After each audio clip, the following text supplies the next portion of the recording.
Is my lighting good, bro? Do I need to go somewhere else? No, you good. Okay, cool. Well, shit, I think so. Oh yeah. Let me move, bro. Like I can see you. I can see you perfectly fine. But like, Okay. I don't know what this shit looks like once it's finished recording and it shoots it back out to me. Oh, okay. So we gonna see. I've never done a Zoom fucking joint. Everybody's always like in person. So yeah.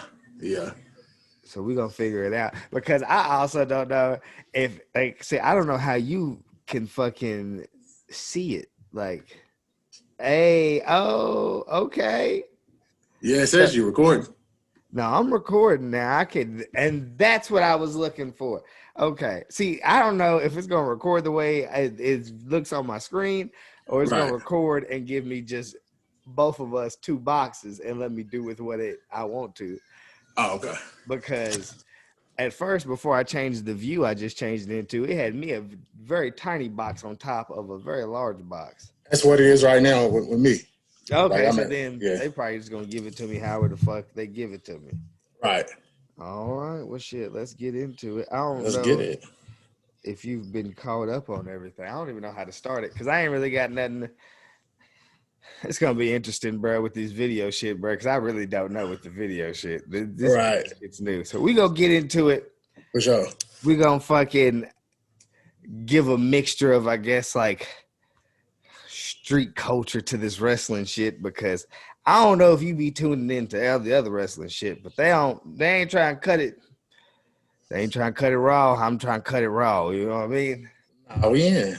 We always in. So, shit. I guess I don't know if you want to fucking give a short synopsis of who you are, how you got into wrestling, your wrestling background, fandom, or anything, so it get people a little bit of insight into you before we get into talking shit about people, because that's probably what we're gonna end up doing. Oh yeah, we definitely buy hate.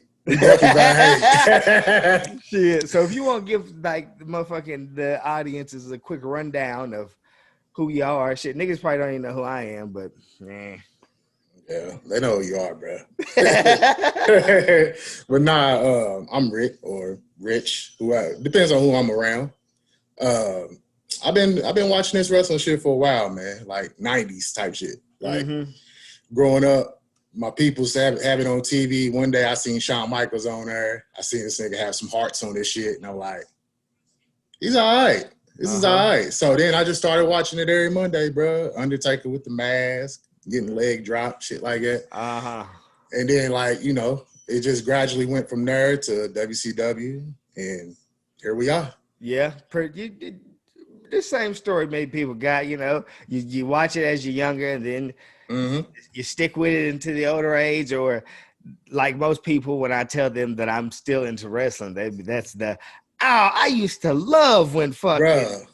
Stone. Yes. You like Stone Cold? Like, yeah. Nigga, if you talk to somebody who, like, I guess watched it in the earlier days and didn't stick with it, they're gonna tell you, like, they're gonna ask you if you know Stone Cold, The Rock, or niggas will give you John Cena, because everybody fucking for some reason knows John Cena nowadays. Yeah. Everybody. I just went to GNC to get some shit.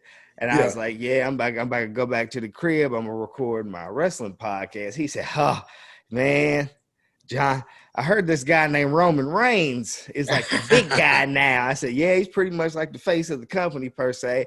He said, yeah, but nobody's ever gonna be bigger than John Cena. And I was just like, there's a lot of niggas that's been bigger than John Cena. Bro, I was like, oh, okay, nobody's bigger than John Cena. But that kind of interactions always fuck me up out in public, bro. Because nigga will always tell you some shit, and it's just like, you'll either get that or you'll get the, oh, you still watch wrestling? I mean, I remember watching when I was a kid, but I don't watch it no more. I just grew out of it. That's what I always get. I just grew out of it. I mean, shit. Hey, shit on. I hate when a nigga want to tell me some shit about some shit and do some shit that's equally the same. Like, nigga, like we same nigga. Like we same nigga. Bruh, like, nigga, if you subscribe to Disney Plus and you watching all this Marvel shit as much as I'm watching this wrestling shit, bruh, we are two of the same people, my guy. I'm sorry to break it to you. Like, you ain't never went out on the streets and seen a nigga say some shit. Like, right. with no superpowers, my nigga. Just like I'm not gonna fucking. It's a show. It's a show. It's all it is, bro. It's a fucking bro, and you can't convince niggas that it's not a show. No, that's kind of crazy. I hate it, but it is what it is.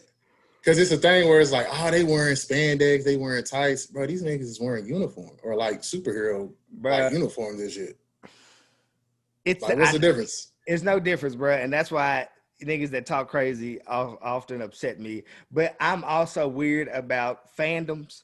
I'm a big fandoms and shit. Like, bro, if you ride for your fandom, I'm totally cool. Facts. You be faking fandom. I'm not a fan. Don't put on a band shirt of music you don't listen to, nigga. And don't put on no fucking The Rock shirt or no wrestling shirts if you ain't actually was with the shits, bro. If you just wearing it because vintage t-shirts are cool, nigga, I'll punch you in your fucking face. I hate a nigga in a Pink Floyd shirt that ain't never listened to Pink Floyd, bro. It's just like, you seen this bitch at, look, which my perfect example, we're going to get into some current shit here, but like, for sure.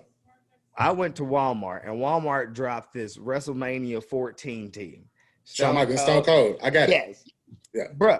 Okay. So I figured, bro, it's a reasonable, like, if you're into fucking wrestling merch, you know, average price of wrestling merch gonna run you somewhere around $30 flat out once it drops. So if you can find a reasonably priced wrestling shirt, I know wrestling fans gonna eat it up.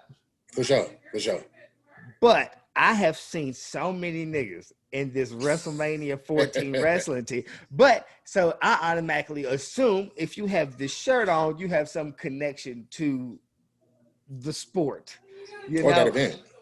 Anything of that nature, man. But I always am going up to a nigga with his shirt on and being like, hey, and them just being like, I just got the shirt on. And I'm just like, man, you nigga, that you ever seen the joint where Chappelle was like, hold on, bitch, I ain't a cop, I'm just wearing the uniform. Yeah. Like, that's how I feel when niggas be like, oh man, I thought the shirt was thought it was dope. I'm just like, right. I thought we had something in common. But they got, on the same subject, they got this cold ass WrestleMania shirt at Target. I actually scooped me and Kern one. They had like Ultimate Warrior on there. Yes, I know the exact one you're talking about. Yeah, I was like, oh, this is hard. I know Target was thugging it out like this too. So no, yeah, you can go to Target, Walmart, Myers has a few of them. Like you can price, and for reasonable prices, bro. And it's just like that availability and like price allows people who may not be actually into it to like grab some shit. Right, for sure. By all means, but you just tricking me when I see you in the store out in public and I'm like, oh shit, somebody that's into what I'm into. Let me speak or let them acknowledge that like, hey, I appreciate what you got on. And more times than you would imagine, bro. Motherfucker would look at me like, nah, I seen it, I got it. Like, that's catastrophic. That's catastrophic. Bro, if I see a nigga in a Bullet Club tee, I'm gonna yell too sweet at him. I'm too sweet at a nigga in a Bullet Club shirt, thinking that we got some shit in common, and wrong. Been there, been like, nah. Or also wrestling fans are like, you got two different kinds of wrestling fans, and a lot of them are like in the house, don't like to communicate with other people, kind of to themselves. And we got kind of that. Niggas don't even know what I am sometimes. They can't tell if I'm black, if I'm Hispanic. Some niggas think I'm Samoan. So you get a heavier nigga just approaching you wildly yelling too sweet. You're probably like, I don't know what the fuck's going on here. Right. I also realized that I could be giving that off and niggas are just scared of whatever the fuck I got going on. Part of the game. It is, bro. It is. But hey, keep being you, big dog. And that's all you can do. That's all you can do. Which brings me to this subject, bro, because I feel like as African Americans, in a sense, you know, we black, and wrestling fans and the wrestling culture of what it is, or like what it used to be, and it kind of like still has that, you know, there might be a lot of racism in the game. For sure. How does it feel being like a fan of like wrestling, knowing that that's like the cloud or stigma around the sport? So I just don't let that deter what I like. You know what I'm saying? you like there's gonna be people that's gonna look at that and be like, that's an issue, and it is an issue. But at the same time, like I'm gonna tune in. Like there's racism in everything. Everything. In sports, there's racism in basketball, football. There's gonna be racism in anything. My thing is we know about it, we're aware of it, but at the same time, I'm still gonna rock with what I rock with. I'm just gonna ignore all that other bullshit. So I just shut away from it. No, I feel you. But when they try to bring attention to certain things and then also ignore certain things is where it becomes confusing. It's like, okay, you give Hulkamania the host of this year's WrestleMania, but you team him with another African, like with the African-American co-host. Do you feel like they want to ignore the fact that Hulk has done these previous racial things, but like make it seem like, hey man, we teaming him with the African-American guy, so don't bash us because we have booked Hulk to host WrestleMania? I think it's an awful way of trying to make it look like they bringing them together. Like, oh, we had this conversation and I forgive him, even though there's nothing that's came out. And I think Titus still don't fuck with Hulk Hogan. You know what I'm saying? But I think it's WWE's version, an awful version of them trying to like bring them together and be like, this person is healed. You know, like everybody else. Like when people on social media, like this is a celebrity that says something out of pocket, and then they apologize and they be like, oh, you know, he's healed. That's their words. He's healed now. You know, we can forgive him. I think it's WWE's version. This is their version of doing that. I think, like, and again, I think it's an awful way of doing it, but I think that's what they're trying to do. Yeah, I definitely, but like they want to be like, hey man, come on, it's not that bad. When it's like, bro, you could literally stop using Hulk Hogan. Yeah, bro, he brings nothing to the table no more. Period. It's nostalgia at this point. Ain't nobody rocking with Hulk Hogan. I didn't rock with him then, bro. Like I'm cool on him. Get this nigga off the show, bro. Get him off the show. So. And I feel like I don't know, man, they still have that large audience of like nostalgic fans who are like literally like they're based in that era. Like, I don't know if you've ever had the conversation with niggas, but I have had the conversation far too many times of wrestling was way better back in the day, man. I don't know what this new shit is. But it's the same thing with rap music or hip hop and shit, where it's like niggas love the 90s, bro. But everything right now, since it's different or not traditional, is crap per se. But it's like you gotta move forward, right? There's so many young talent or so much other people and shit that you could possibly use to be a host of WrestleMania that would actually bring in a different fucking demographic that may not already be there. Because if a nigga has showed up because Hulk Hogan is fucking hosting WrestleMania, bro, that nigga was showing up regardless. Yeah, they're not showing up for the Hulk, bro. Nobody's showing up for the Hulk. Yeah, and it's like, kind of, what you gotta say? I was gonna say it's just kind of weird that they brought that it was Titus. Man, out of everybody. And I love Titus, like, because he's like, I mean, in ring, he's decent. He's decent on the mic too. And like what he does outside the ring is amazing. Like for the community and shit. Like 100%. Sometimes, man, I think he gets he's the token though. Oh, 100%. And I actually got a question about Titus. Like I'm gonna get into Titus too. Well, we can get all the way into Titus too. Bro, I won't get he a token to me, bro. Sometimes I'll be like, damn, bro, I feel like they're using you for not what we need to be using you for, bro. I mean, here's another example of that, bro.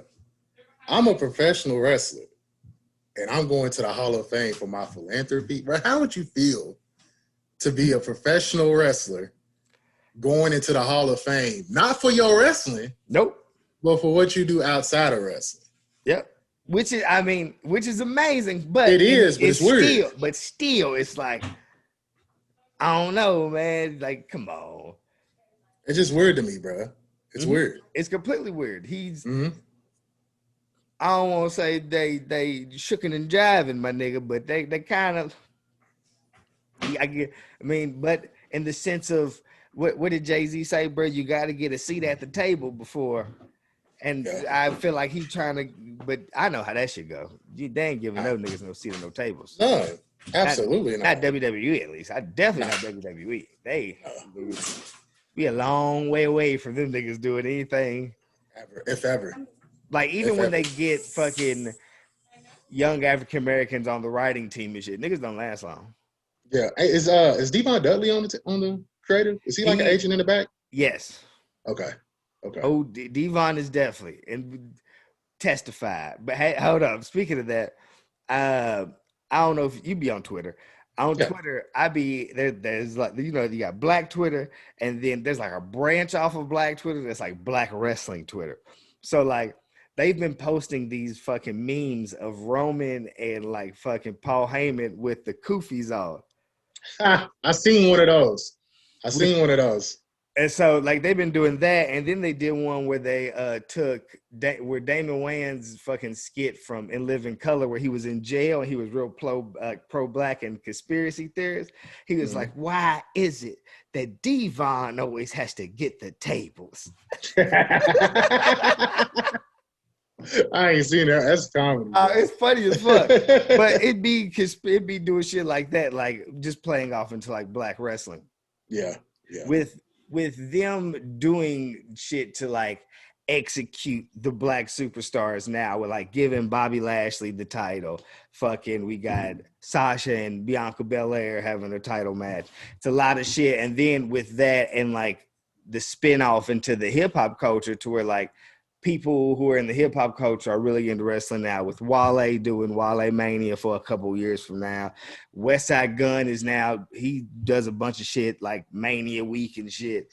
It's like it brings another like light to the wrestling joint from the fandom of like the music culture, which I feel like they don't like. It's so big of a thing, and they keep turning their back on it for some strange reason.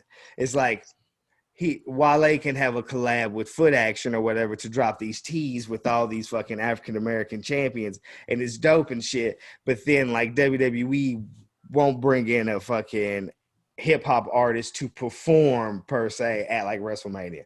They'll bring in fucking I don't even know Shorty's name. Rhea Ripley, whoever does Rhea Ripley's song, she's like performing while Rhea Ripley comes out. And it's like, why can't we get fucking Wale does Big E's music? Why can't we get a Wale performance with Wale been fucking contributing to the wrestling culture for so long? Why can't we get something like that? Did Snoop do Sasha's entrance at Mania? Or was that another pay-per-view? I think it was another pay-per-view. Okay. Because it was like she has the newer music now with Snoop Dogg. Yeah. I think the closest black person that we've had at Mania to perform is Flo Rida. Yeah. And does he count? I count him, man. I count Flo Rida because we can't like, I think there's certain niggas who have this effect, like Nick Cannon is one of them, Flo Rida is one of them, where they get a stigma for being corny. Now, where did the stigma come from? I don't know. Personally, niggas just think they're corny. But I feel like, you know what I mean?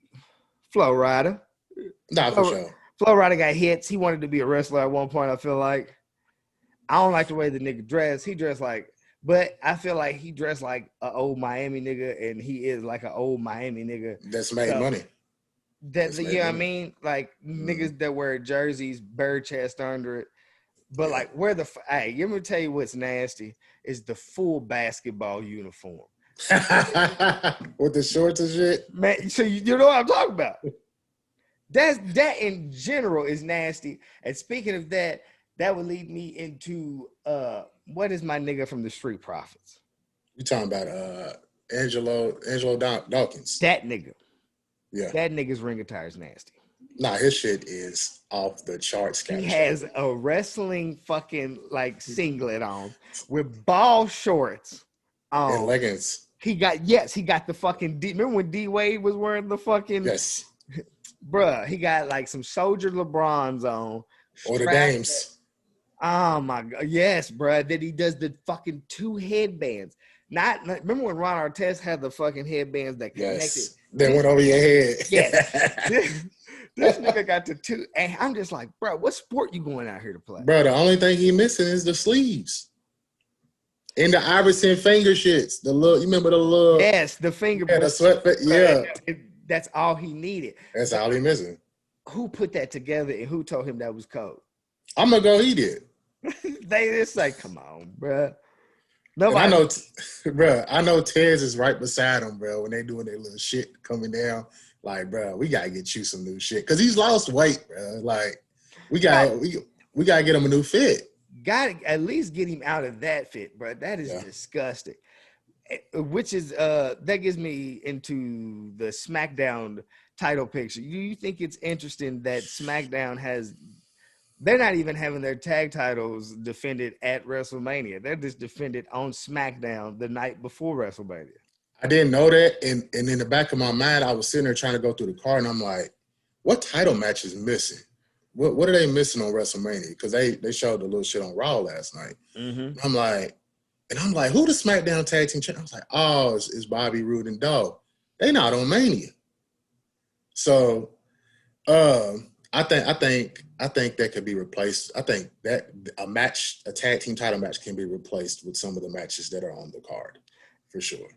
Like they have a women's gauntlet match that they can keep.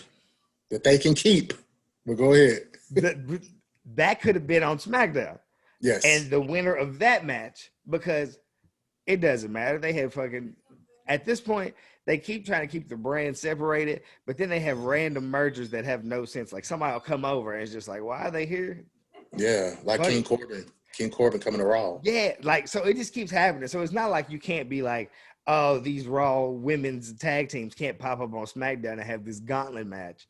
So we can have our actual SmackDown tag team match on the card, the WrestleMania card.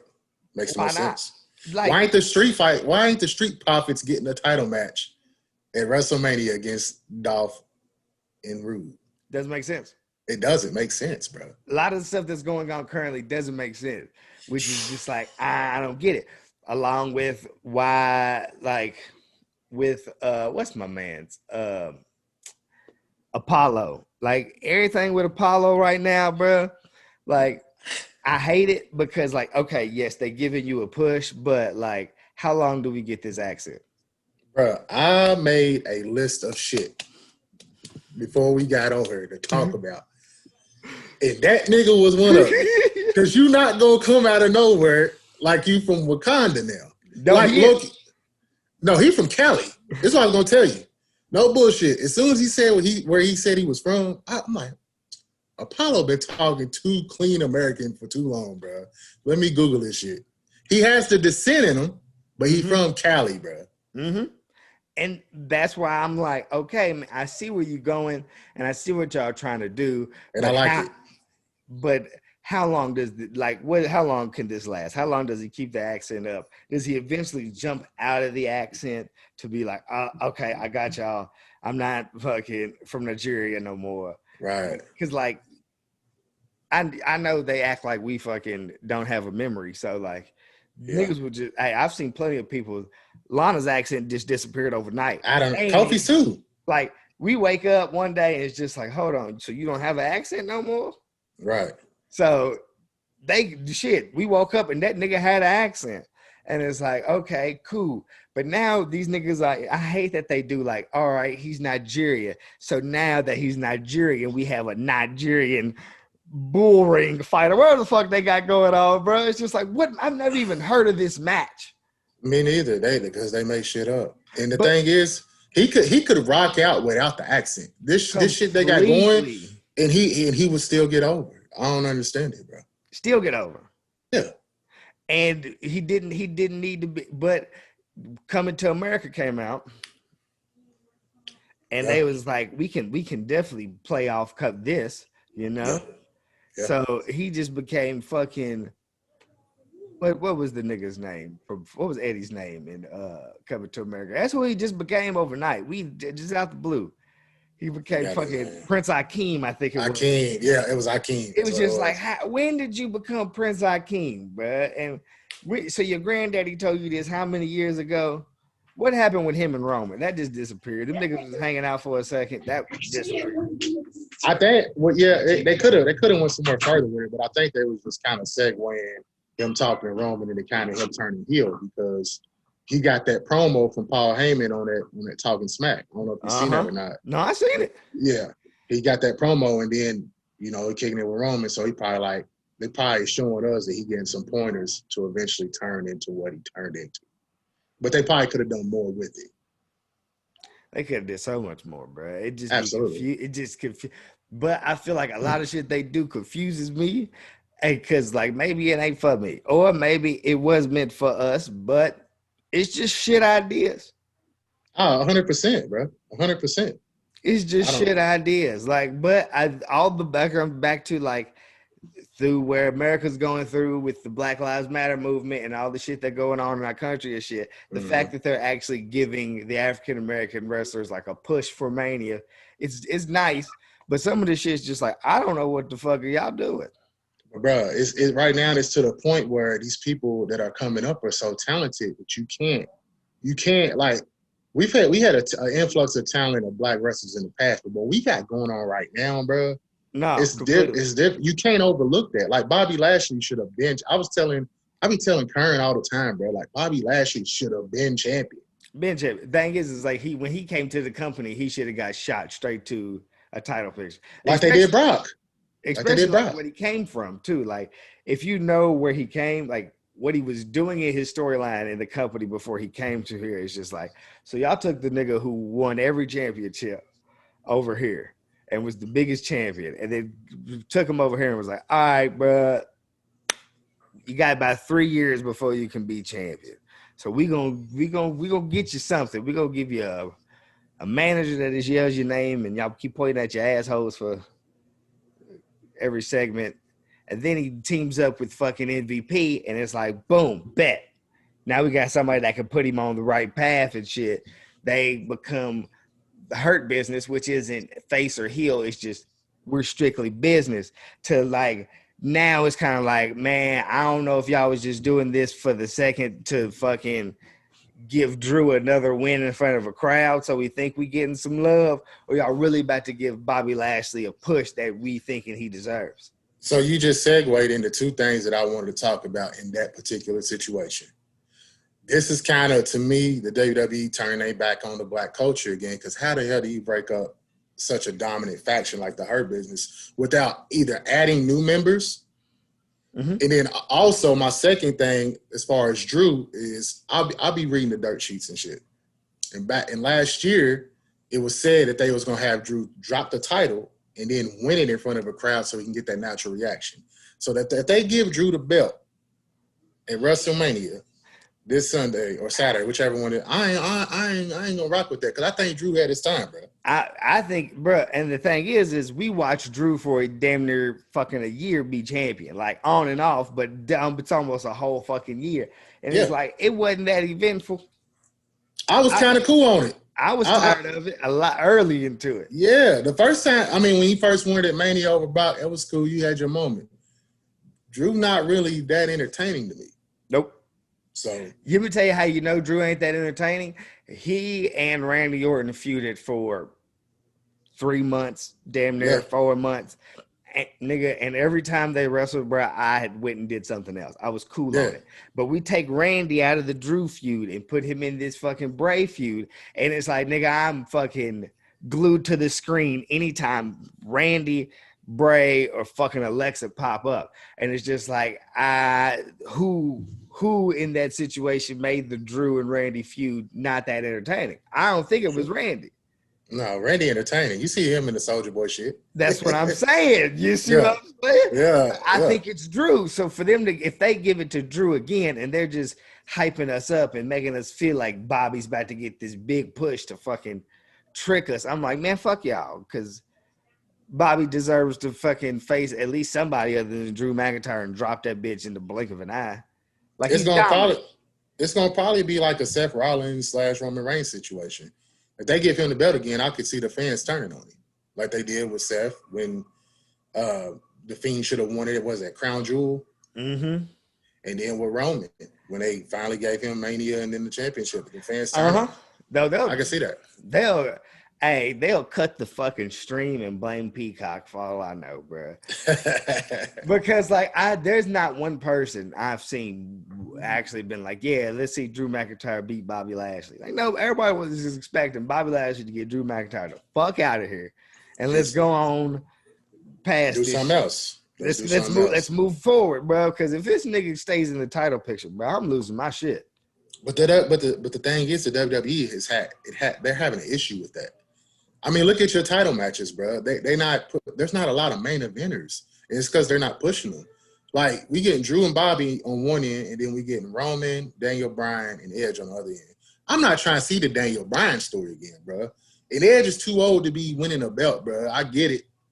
He came back, bro, but we kind of cool on that shit, bro. We should have got Roman versus Seth. Face Seth versus heel Roman. That's what we should have got. I thought that's where we were going, and I was wrong. Because, man, when the Rumble came, bro, I was surefire Seth Rollins was winning the Rumble. Mm-hmm. Edge won the Rumble, and I was ready to fight niggas, bro. They was lucky I was watching this bitch by myself. Because, I was hot, bro. Bro, they lucky I was in there by myself, bro. Because I'd punch niggas if I wasn't watching it. I was like, Edge? Fucking Edge, nigga? Out of everybody, bro. Give him another match, not a championship match, bro. Man, they got niggas fucking quitting. Like, they have superstar talent leaving the company because they're not getting pushes and shit that they feel like they deserve.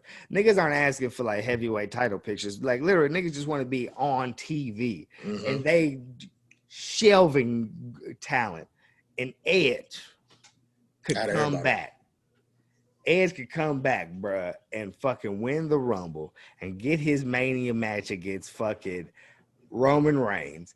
And the fact that they love Roman Reigns so much that they have to enter another nigga in this match because Edge has to win this belt.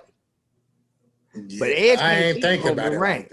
Edge can't beat Roman Reigns, bro. Because if Edge beat heel Roman, the Roman that niggas are actually a fan of, yeah.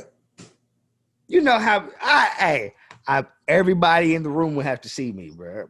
Facts. Everybody around, because it's like no disrespect to Edge, bro, but nigga, you old, bro. Y'all keep giving all these old niggas that coming back their championship runs and shit, and it's like, we don't need it, bro. Like, you had Andrade. I ain't gonna say he's a world title contender. He could have been, but we don't know. But at this point, I'm sitting here like, bro, bring Finn back up to the main roster. Like, bring Finn up. Get some people from NXT. What you got going on right now, bro, I ain't trying to see Drew versus Lashley. And I damn sure not trying to see Daniel Bryan, Edge, and Roman, bro. No. Who on it? No. And you me tell you the thing is what I've heard about NXT, and I kind of feel bad about NXT, no knock to fucking JBL, but where NXT is moving to Tuesdays, Triple H is no longer going to be in the creative control of NXT, and JBL is now taking the position. Really? That's what I read. I'm not fucking with that. Oh, I'm not fucking with that at all. But like, I don't know how JBL doing shit, but I know the way that NXT has been going for the countless years that it's been running the way it's been running, and it turns these independent wrestlers or like the niggas that they make at the fucking Performance Center into superstars. Like, they turn these niggas up, and these are who we want to see, but then the main roster comes and it's kind of like, Yeah. It's like, damn. Like, you know it's bad when you got somebody like Finn who doesn't even want to be up on the main roster. I mean, I seen somewhere like Tommaso Ciampa was like, y'all ever send me to the main roster? I'm quitting. I'm gone. Like, they want no parts of that shit. And these are the niggas who are putting on these matches that are like, oh, okay. Like, these are amazing matches. Yeah. But we only get those kind of matches in NXT. We never get those matches on the fucking main roster at all, because for what, right? Just imagine if you combined the writing of Raw and SmackDown with the wrestling of NXT. Bro, you'd have the best product in the world. Yeah, like they would have won the Wednesday Night War. Oh, easily, bro. You'd be amazed, but no, not a chance. Yeah, which confuses me because it's like, why not just allow these niggas to go on the main roster. Like, allow them to wrestle the matches that they want to wrestle. Yeah, and we should have got the Undisputed Era on the main roster. I'm still sick off them breaking them up too. But without moving them up is nasty. But yeah, I also like, you know, a lot of them niggas are smaller than they want to niggas to be. So it's like, I don't know if that's still an issue. Like, why would that be an issue today? It can be. It can't be. It can't be when you still fucking push Rey Mysterio like he's fucking young Rey Mysterio, bro. Like, I don't know if you pushing Rey Mysterio because he wants to get his son to a certain spot or however that's working. But I see Rey Mysterio every fucking week, and that nigga 5'4". And I changed the channel. I rock with Ray, bro. I used to rock with Ray, but I'm cool on him and son storyline, bro. I'm cool on it too. Like, nigga, they don't do it for me at all. But if you can have Rey Mysterio versus Baron Corbin for 3 weeks straight, bro, why the fuck can't you have Adam Cole on the main roster wrestling niggas of that size anyway? It doesn't make sense, bro. And it also confuses me because, like, they want to convince me that Seth Rollins is bigger than these niggas, bro. But by this much, that nigga may be bigger, bro. Seth Rollins is what? Seth taller than Roman. Fuck no. Seth is taller than Roman. Yeah, you gonna have me look this up? No bullshit. Seth, bro. I seen a side by side, bro. You lying to me, bro? I seen a side by side of Seth and Roman. Man, okay. I just looked up Seth Rollins' height. What is it? 6'1". They say he's 6'1". No, they saying Roman Reigns is 6'3", bro. You're not gonna do that to me. You're not trying to do that to me. That's the first cap of the pod. Hey, nigga, I was about to say, there's no way. Okay, bruh, so, they look the same in stature. Though. I could see it though. Yeah, like I could see it, but because a lot of times I be confused when a lot of niggas get face to face. Like I be like, oh, okay, which one of y'all is actually tall? Right. Hold up, now let me see how tall Adam Cole is before. I think Adam like 5'8", 5'9", bro. You what? Let's see. They saying he's 6 even. He's 6 even? Yeah. Oh, he only in shorter than Seth then. That's what I'm saying. But they be trying to convince me that Seth Rollins is a lot bigger than these niggas, bro. And it's like, bro, if there's not that much of a difference, you are keeping these niggas down there for what reason? Daniel Bryan. Daniel Bryan. He's short. But then it's like, Adam Cole, who gets bigger pops than Adam Cole when there's a crowd? How do they not see Shawn Michaels and Adam Cole, bro? We should have been had. Shawn's definitely got one more in him, he said. Let that be his retirement match. That'd be a nice little retirement match. I personally want to see Shawn versus AJ, but I know a lot of people will fuck with AJ. I just read this article. I guess Triple H had a press conference the other day about the takeovers, and they were asking him about his retirement matches and does he plan on having a retirement match or not. And he was saying he's too busy currently to have a retirement match. I guess Ric Flair keeps telling him you got to go, like, you're a wrestler, you're a wrestler's wrestler, so like you have to go out on a match like all the other fucking legends do, rather than just disappearing and never wrestling again. So you talking about Shawn or Triple H? Triple H. Okay. Yeah. And Triple H is being like, nah, well, I'm the businessman. I'm too busy to get in shape. But he also said that AJ Styles walks up to him once a week, like, you ready? Me and you. One more. Come on. Get ready. And Triple H keeps turning him down. But it's like AJ is definitely in the shape to carry any legend that needs one more fucking match. Any legend. Like he can put he can carry the match to where they look good, he looks good. It's a great match. You can send a nigga home like, oh damn, this is good. Even the fucking Boneyard match last year. Hard. And I still can't understand why the Undertaker wears that fake ass braid under his shit. Bruh, did you see when he inducted Kane, when he told Kane he was going to be in the Hall of Fame, he had that fake ass braid? Yes. Why has he clipped that on? Bro, don't ever say to me that he clips it on either. Does he not? Don't ever tell me that he clips it Man, on, he bro. clips it on to the back of his shit, bro. Hey, that's that Kurt. He had to get in character, bro. He had to throw the clip on the back. But so like, okay, the American Badass character definitely had the fucking. But bro, you're done. Like you're obviously old. You're not that same nigga. Your hair, like, come on, get out of the character, bro. Don't put that fake ass braid in there. Nah, that shit's silly as fuck. But you seen how fucking AJ did with the Undertaker. Undertaker looked good. Niggas are like, man, Undertaker could go one more. It's like, no, he can't. No, he can't. That's you why wrestling. You gotta know wrestling to know that though. You gotta know wrestling. Gotta know wrestling to know that, bro. And that's why it was a cinematic match and shit. It's like, but like, yes, him and AJ's gonna sell it. Taker's gonna do what he do, and it's gonna be a great match. But if we had to watch that live, we probably wouldn't have got it live. That nigga wouldn't have made it up that ramp. No. But I think that's probably why Triple H is holding that off too, because he's a perfectionist too. Uh-huh. So he's probably one of those cats that don't want to be carried. Like he wants to go in there and be like, "Hey, I can still do this shit even though I'm leaving." Not gonna happen. He's too prideful, bro. He's too prideful. With those matches, bro, like when it was time for Rick to go and Rick old ass was out there looking like a fucking man. But Shawn carried where Shawn Michaels is amazing. Carried the match, nigga. We still watch that. Niggas are like, this is fucking iconic. Like, yeah, I loved you. Kick the nigga's head into the stands. Mm-hmm. It's like boom. So like, Adam Cole could do the same with Shawn Michaels. Fucking AJ Styles can do the same with Triple H. All these other niggas. Like you can book matches like that, and we be cool. But you want to book Edge and Roman Reigns, and I can't understand because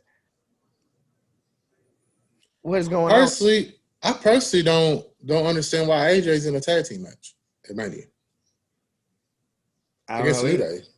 Like me, bro, to me, so with not even his partner. Like, when did they become a tag team?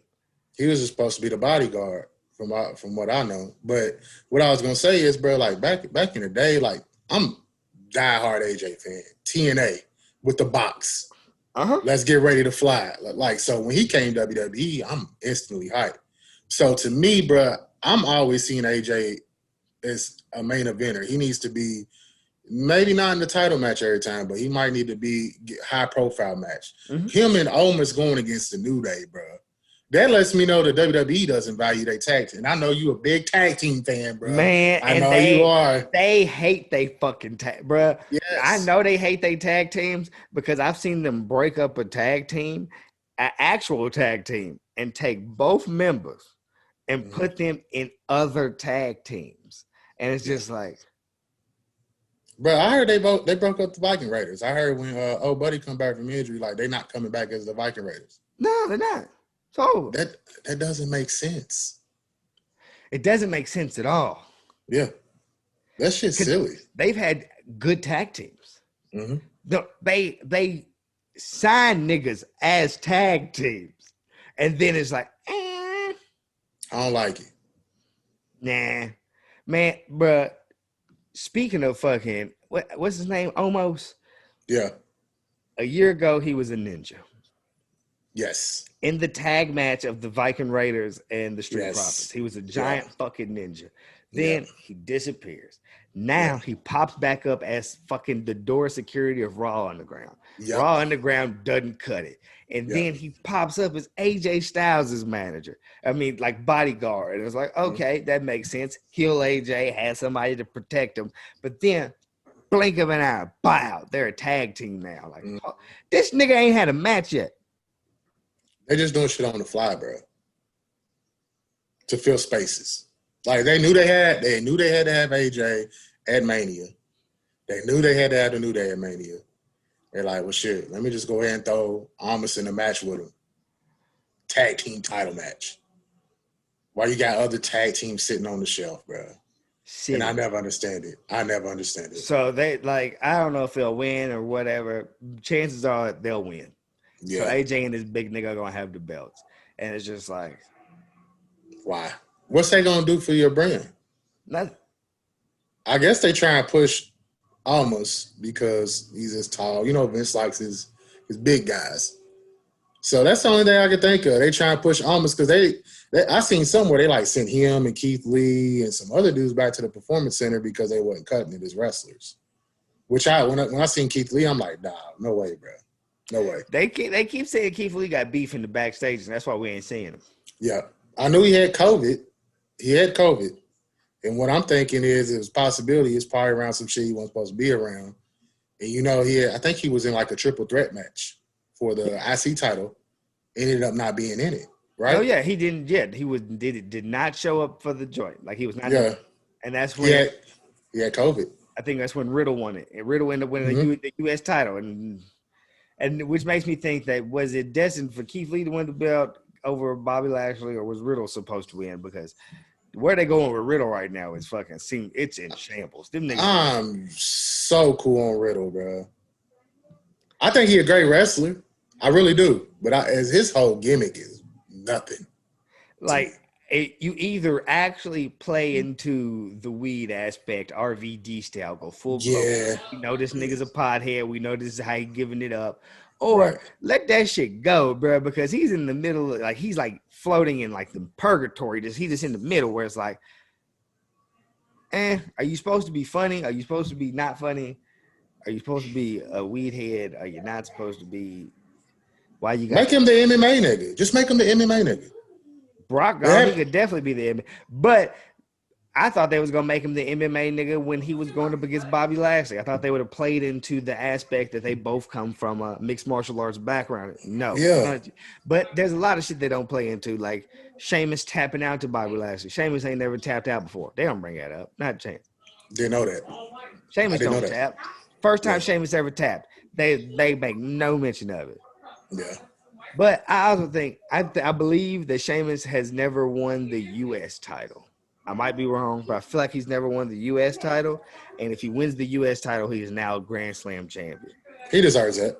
If he can beat fucking Riddle and wins the U.S. belt and is the Grand Slam champion, I'm cool. He just has to get rid of that dumbass hat.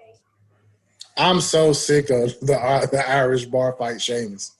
Like, bro, don't give me no fucking movie character from back in the day that you choosing a nigga who's drinking his tall glass of Irish whiskey, bro. Serving to me in a dirty glass, nigga. Bro, with the suspenders, bro. I looked at my wife and I was like, is this the nigga from Notre Dame? Yes. With the suspenders, bro? Like, hey, get me out of that. Like, Sheamus has been Sheamus, but like, you know how you got to reinvent yourself so often in wrestling if you're going to have longevity. I hate who he has become with this hat, bro. He's lost with this. The suspenders, he tapes the hands. It's like, bro, who are you? Did you come up with this? He came up with it during that fucking Jeff Hardy feud where they was bar fighting and shit. Oh, yeah. And he never let it go. He just stayed in it. You never let that shit I don't go. know if it's the pandemic or what, but like I feel like a lot of niggas took a long time to change the. Bro, Drew McIntyre kept that Brock Lesnar logo, the whatever, on his fucking tights for 8 months. Mm-hmm. After we hadn't seen Brock for 8 months, he was still holding on to that ring attire, and it's like, why, my nigga? They needed something to keep him. They needed something to keep him relevant, bro. And that's Sheamus with this dumbass hat. Mm-hmm. Yeah. Which makes me wonder: are we gonna keep seeing the Hurt Business in suits, even though like they not in the Hurt Business no more? Like Shelton them came out Monday still in suits. And it's seen that. You niggas not even in the company no more.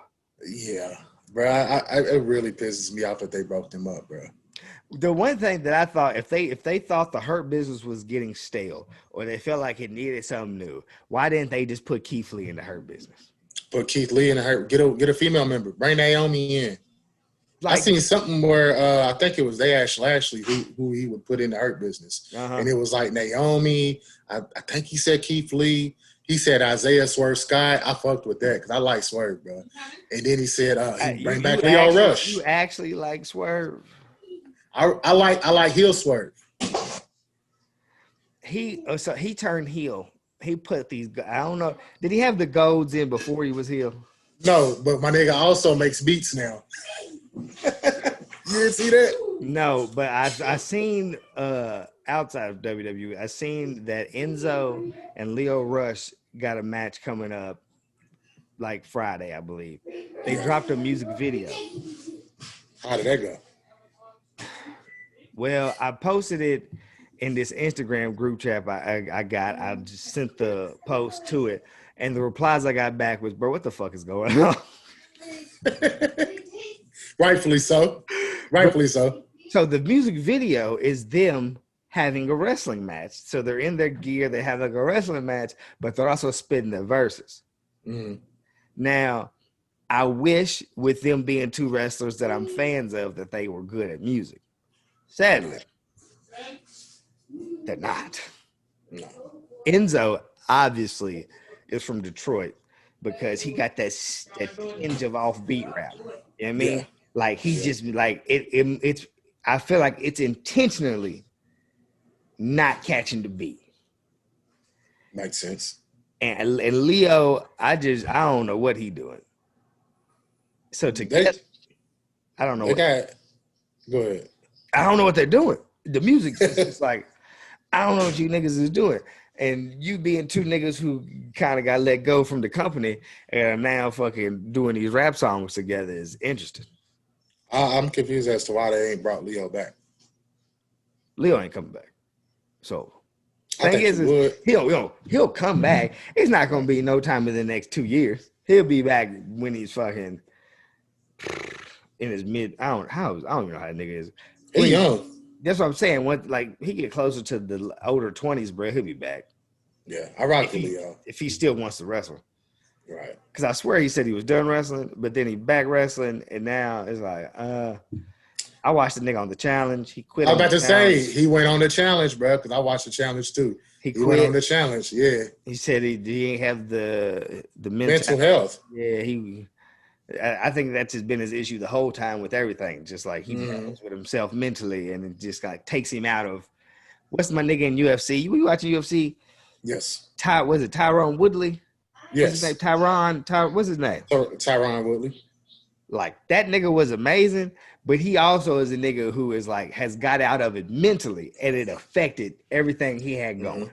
It's just like if you're not there completely in the mind, no matter how talented you are, bruh, it's just not gonna work out. It's just not gonna work. You can kind of see that in Leo's tweets too. When he tweets on Twitter about all them different things, you can just tell like he gets in those zones where he's just not in a good mental headspace. Mm-hmm. Mm-hmm. But which makes me wonder why did he do a track with Enzo? And I feel like there's a lot more wrestlers that be doing music than they be letting off to be like, I swear the Usos do some music. They would have to. I feel like they do. Like I can't tell you if they put it out, if they're good at it, but I feel like because their intro music is them doing some shit. They down since day one. Yeah, and you had the rap battle with the New Day. They definitely freestyle battled against the New Day. That Wale showed up for that, and he didn't know what the fuck was going on.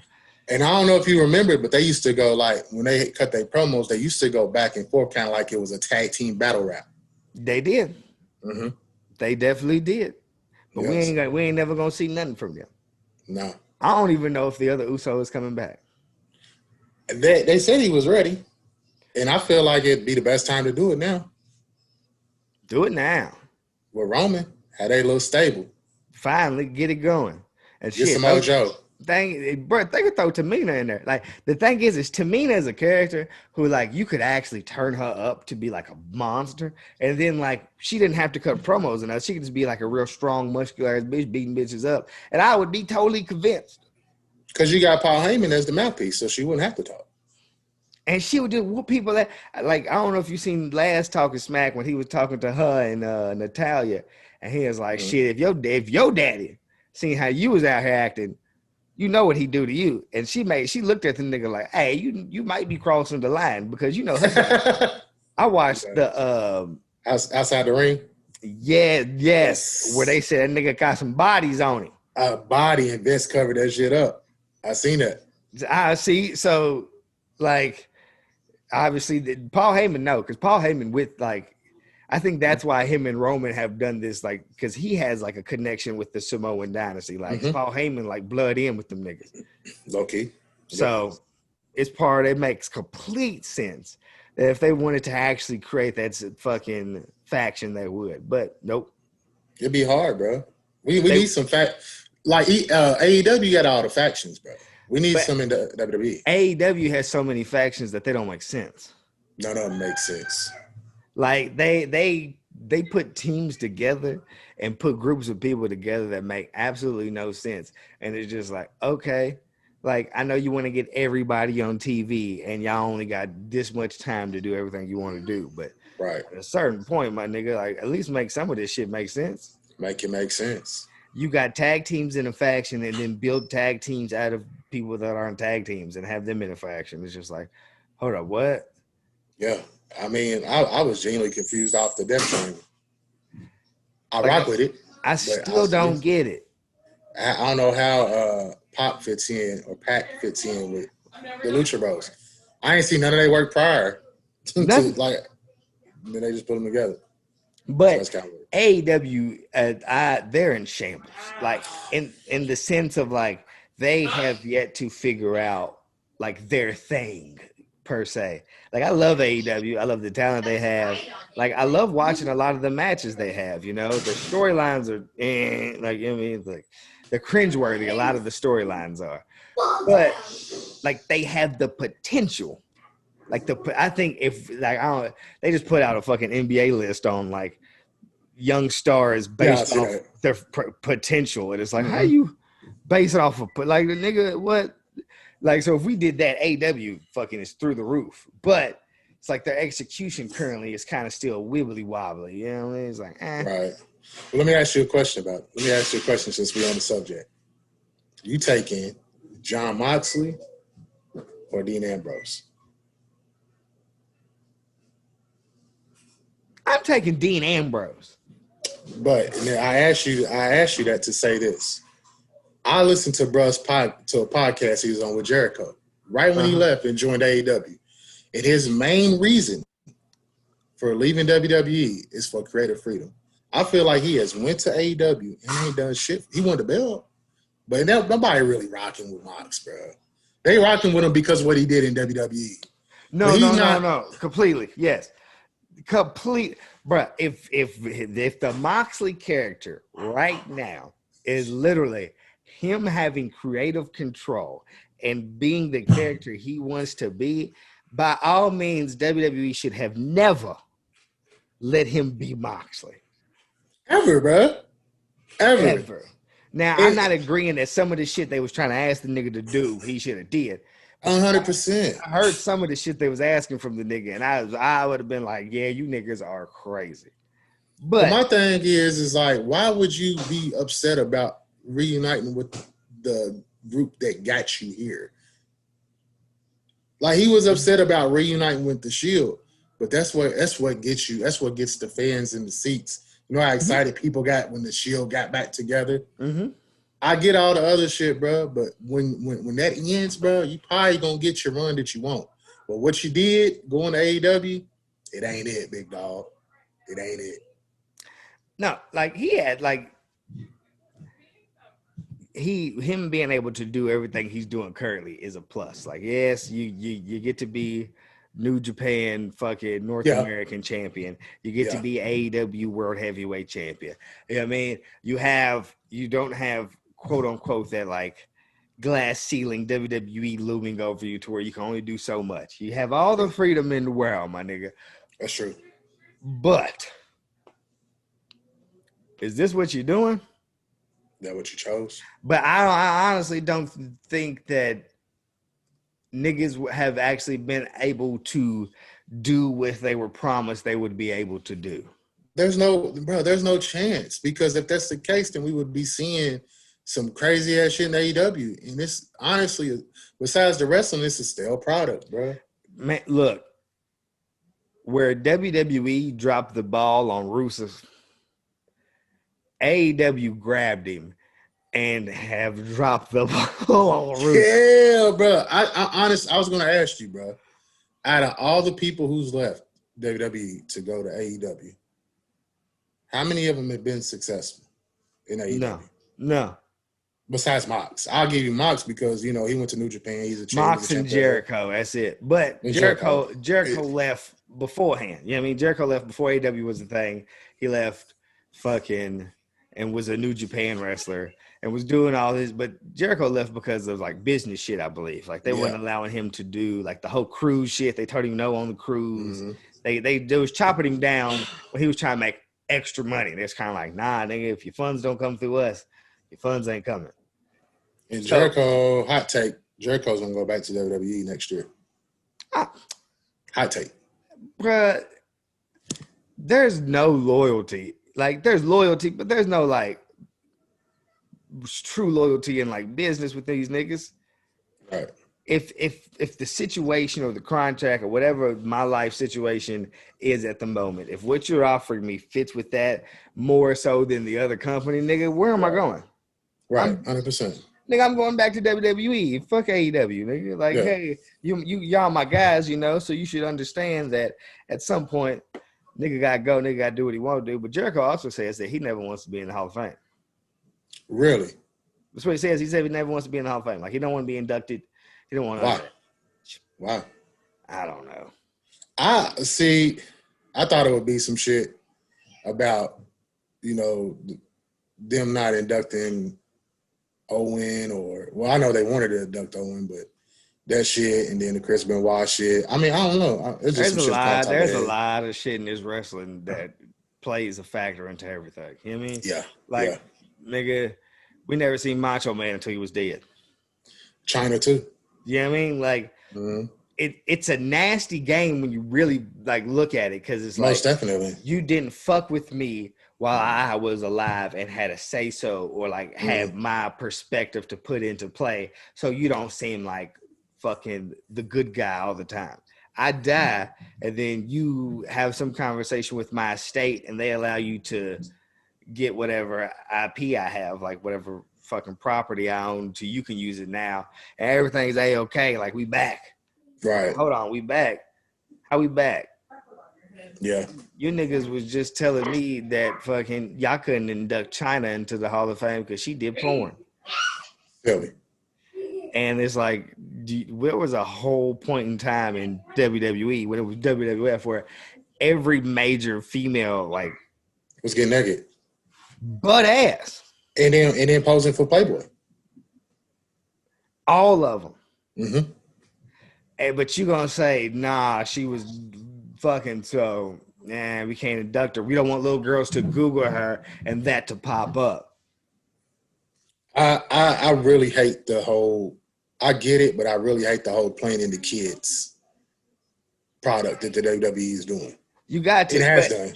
But I always say that wrestling ties into pop culture.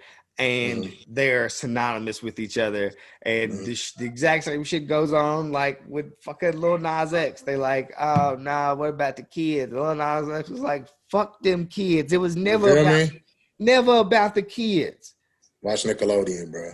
Like, it's never about the kids. Like, wrestling, like, yes, it's entertainment and children enjoy it and shit. But, like, realistically, has it ever been, like, directed for the kids? No, beside Joe Boy. Who? Cena. Man, that's it. That's it. And fucking that became a thing because they realized they could make some money, nigga. I remember OG Cena. That's who I fucked with. I remember fucking that nigga. Thugonomics. When he was battling niggas every week, when he was like, and he used to talk disgusting to niggas. Yeah. Like, that was the scene I was raised on. Like, so like that's the scene I still go back to be like, and then he fucking became Super Cena. Hulk Hogan, eat your vitamins, drink your milk, we gotta have somebody that the kids love. I kinda miss Cena though. You gotta miss Cena because Cena was a dog out there. Like, that's the thing. Like, once Cena got to old man, like Cena turned into Wolverine, bro. It was like happy-go-lucky kids Wolverine, anime Wolverine. Then he turned into like old man Logan Wolverine. Where it's like, I don't know if this nigga kind of loose cannon, and we don't know if we should have him around kids for real. Right. Because once Cena started getting into that old age of like the last handful of years, Cena been cutting up, and it's like, oh, are you still for kids, bro? Because That's true though. I don't know if he's still for kids, Cena, bro. Cena doing his own thing, bro. Totally. He ain't gotta do it no more. He ain't gotta live at persona no more. Man, and you know what, bro? And if I watch this Hall of Fame ceremony with the Bella twins, and if Nikki Bella does not thank John Cena, I will fist fight somebody. We gonna find out tonight. Because like realistically, bro, no John Cena. Do you believe Nikki Bella would have been what she was in this company? No. She would have been Brie. She would have been Brie. And isn't Brie the better wrestler? 100%. I used to love Total Bellas, bro, to see Daniel Bryan and John Cena around each other because them niggas are totally opposite people. Totally opposite. Totally opposite people, bro. Yeah. Cena, say Big Money. That is, I wish that we could have got like Big Money Cena, like Cena in real life. Like if he is real life person as a character, I'd been like, okay, this snobby rich ass nigga is fucking gold. We could, bro. They should have reenacted Cena as Hollywood Rock. Yeah. You know how gold that would be? Go slow his theme music down like they did Rock shit. Bro. With the vest on. Come on, bro. Yeah. I wish. That would have been hard. That'd have been too hard. But Cena never gonna go heel, quote unquote. No. He just gonna I ain't turned heel, I got real. That's Cena. That better not been his shit, bro. That better not been his shit. On the fly, it kind of sounds weak, but if you tweak it, bro, just let him sit with that and let him tweak it for a little bit, and then we'd be like, you know what, I ain't turned heel. I just got real. No. If he hits like the angry face, bro, when he be cutting the promos with the angry ass face and he hits us with that, he might be on to something with that. I mean, that's what Apollo did, is it not? I mean, 100%. I ain't heel, I'm real, baby. I'm me again. Nigerian heritage. Nigga fucking me. Them niggas came out with spears behind him, bro. Like they was about to attack lions and shit. You talking about the little militia niggas, bro? Yes. I was weak off that shit. They had spears, bro. What the fuck was they doing with them spears? They gave my mans a pedestal to step on, and these niggas was behind them with spears. Yeah. Nobody was coming out to fight this nigga, so they ain't need the spears, bro. They need it. And it gets weird, bro, because like fucking I swear like a year ago this time, bro, all them Hispanic wrestlers were getting this giant ass push. 100%. It was Andrade, Garza. What's the other dude's name? The one with the weird name. The weird name, like bro. Humberto Carrillo. Like they was getting the push, and now I ain't seen none of them niggas on TV, bro. Yeah, Garza got his ass beat last Monday by Drew when he went into the locker room. But I had to like take a close look to be like, is that Garza, bro? Because a random nigga just ran up and got hit, and it was like, who the fuck was that? And that was Garza. Like, where did you come from? Yeah, and then Humberto hit Drew, and Drew hit. I mean, bro, I think they could have had something with Garza for sure. I rock with Garza. Bro, they could have had something with all them niggas, but they don't. They don't at all, which confuses me. There's shit out of me. Like it goes back to what I said, bro. They pushing people like Edge and Daniel Bryan. That's what and you just got me back onto what I was talking about. Okay. With that being the thing, it seems like the theme with American wrestling, bro. Like, it seems like, why is that? To where like if you watch New Japan Wrestling or like some of the more independent wrestling in America, is like they really focus on the top stars, like of today. Like if you are the guy right now, like you're gonna be the one in the picture. If you're the one showing out, putting on the great matches and everything, you who the company backs behind. But then like AEW or like WWE, it seems like they give some of those guys brief pushes, but their main focus is like old niggas like Goldberg, Edge, Christian. Like, like why are these the niggas that you're putting in your title pictures when you have up and coming niggas who have been fighting and putting in the work for years and years, who have yet to even get a glimpse into these fucking title pictures or like main story cards. Yeah. It's sick. I think it's because they're trying to bring in those crowds. That those people had those fan bases back then, and they're trying to bring them back in. And I don't think it's a good thing, but I think that's what they always do. We know Goldberg from WCW, the Street. He back on wrestling. Let me tune in. I think that's what it is. Man, and then I get even more confused when it's like Goldberg comes back and destroys Kevin Owens. Goldberg comes back and destroys Bray Wyatt. Goldberg comes back and loses to Drew McIntyre. Yeah, it doesn't make sense. Huh? It don't make sense, bro. It don't make sense at all. No.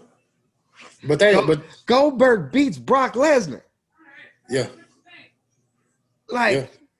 Goldberg beats a nigga who's been destroying your roster. Mm-hmm. Old man Goldberg, and then gets his ass whooped by Drew McIntyre. Yep. But they dropped the ball. I think they dropped the ball often on Bray. He never gets up on it. Like, and if Bray does hold the belt, which Bray doesn't need the belt for anything. No. Like, there's a lot of niggas who, like, if they don't have the title, their name means shit. Yeah. I think Drew's one of them. Drew's definitely one of them. Like, He can't have a mid-card feud with no belt. Just, nigga, he'll disappear into the fucking thin air. Like, nobody give a fuck. But the next one. There's niggas like Bray, bro, who don't need the belt. And it seems like every time they give him the belt, it's as like a placeholder until we can get the next storyline going. Yeah, and that shit's a joke. But for what? Bray, low-key, probably second or third best thing going, if not the best thing going. I often see a lot of wrestlers complaining about Bray and shit like that, of niggas being in the, like, they don't want Bray in the title picture because they say it's non-traditional wrestling. And it's more of like gimmicky things and like fucking spiritual shit, and they say it takes away from the title picture, is what a lot of the wrestlers are saying currently. But Bray can wrestle.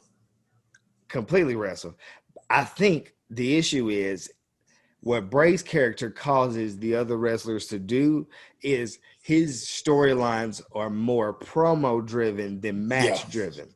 Yeah, for sure. Where a Drew McIntyre, Bobby Lashley, a lot of these niggas, who their feuds have to be match driven. They got to wrestle niggas every week to keep their storyline going. Where Bray Wyatt, nigga, our storyline can be us talking for 4 fucking weeks and niggas not actually getting into altercations. And that causes niggas to get into a point where it's like, if you can't cut a fucking promo, my nigga, you're going to be exposed out here because your mic skills is dick. But at the same time, bro, like, let's do something other than traditional. What's the issue with going out the rails and trying something out? Because if Bray did that shit, bro, I'm telling you, WWE, a lot of people, there ain't gonna be a lot of complaining. No. Because they might be like, oh, this could be the new model. We might be on to something. You got a couple other characters that can do close to what Bray can do. And then boom, you done changed the narrative. Yep. You got a different product. Your shit different than everybody else's. And that's going to entice more people to watch your shit.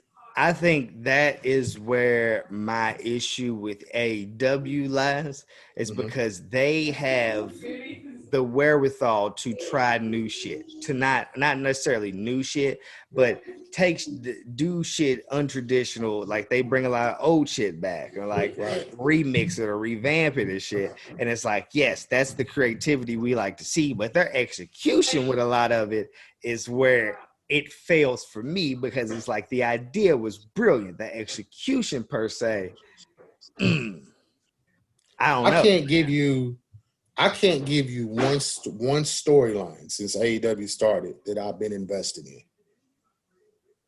Let me tell you what's sad is that I don't know, to anybody who watches a bunch of wrestling, because there's people who are strictly WWE. They just love WWE. It comes on fucking USA. They watch regular cable TV. Yep. That's what they get to. Boom. You got people who know the major companies. So they know WWE. They know of AEW now because it's huge and shit. But minor wrestling they don't too much are fans of. Then you got niggas who are like fans of. And if it's wrestling, it's wrestling. I'm gonna know who the good wrestlers are pretty much through all the companies and shit. So like, if you watch Impact, I watch every week. Impact storylines are killing AEW storylines. Yes, I kind of fucked with that Funhouse thing that they did. Yeah, bro. I think like I talk to a lot of people through the wrestling community and shit, and there's wrestling snobs who don't like fucking Impact and shit, but I think it's because they just think Impact is lesser than because it's not as big of a company, don't have as much money backing it. Right. Hey man, nigga, you can watch great games in fucking all different kinds of basketball leagues. Nigga, I ain't only got to watch the NBA or the NCAA to see good basketball, my nigga. There's great players all over the world. Don't shit on them because they ain't got money backing them. 100%. Because if you watch Impact, fuck if you know any of them niggas down there. If you just sit up and watch their storylines, they are killing AEW storyline-wise.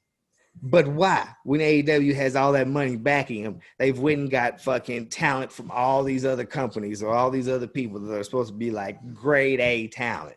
Why are their storylines still so shit?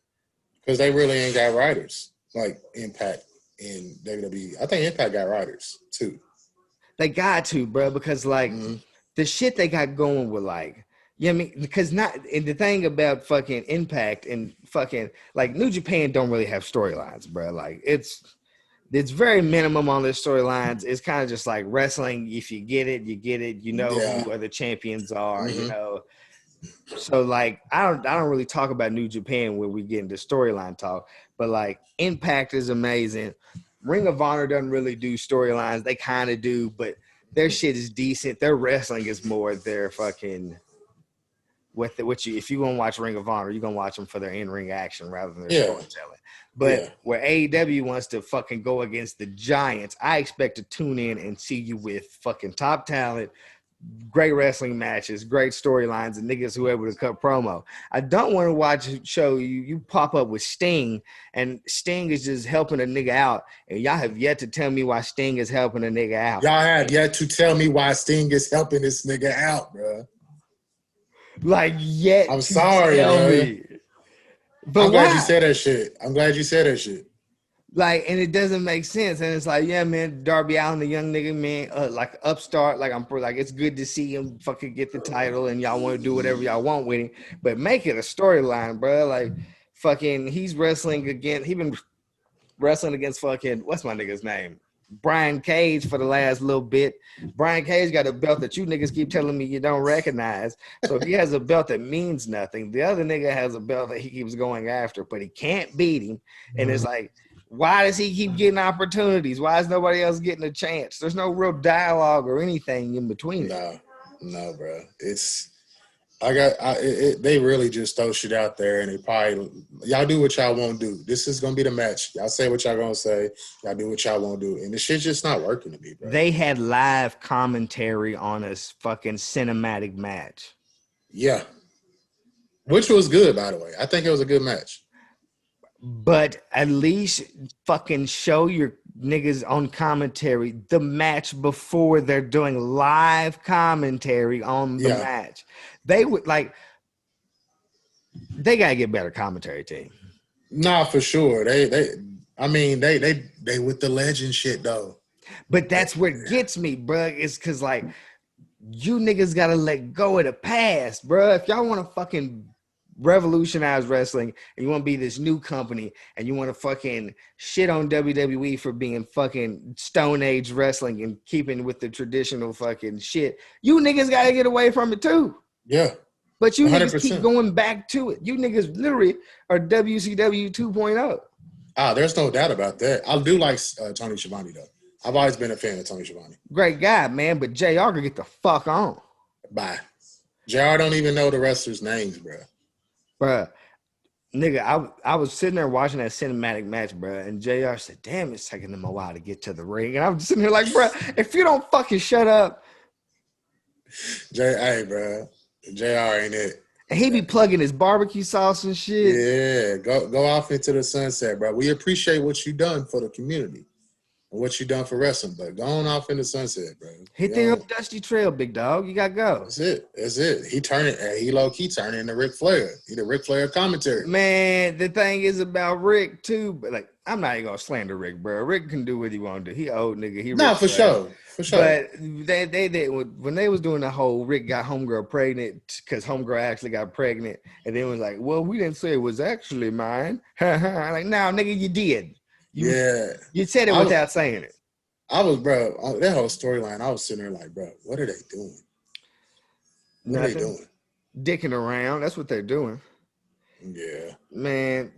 So, yeah, with Mania week upon us, you know, it's, I don't know if there's nothing you can really compare WrestleMania week to. It's WrestleMania week. You can't. There's nothing like it. All-Star Weekend isn't like it. There's nothing else like it in any other sport because it's literally a week-long extravaganza, and everybody else in the fucking business of wrestling goes to wherever fucking WrestleMania is and do house shows, and they piggyback off of this is the biggest event of the year. We know that if you're here for WrestleMania, you're here for wrestling, and if you're here from wrestling, we got wrestling for you too. Let's try to get some extra money out of niggas. Right. AEW has a house show over the weekend, they said. I see that. Which is crazy. I mean, get your money though. You know what I mean? Right. So we here. It's Mania week. It's the extravaganza. Do you feel like they're watering it down with the 2-night shit? No, I don't think so. The only reason why is because I feel like they got enough shit to put on both nights. Like, because a lot of times people complained about WrestleMania being too long when we had those 6-7 hour shows.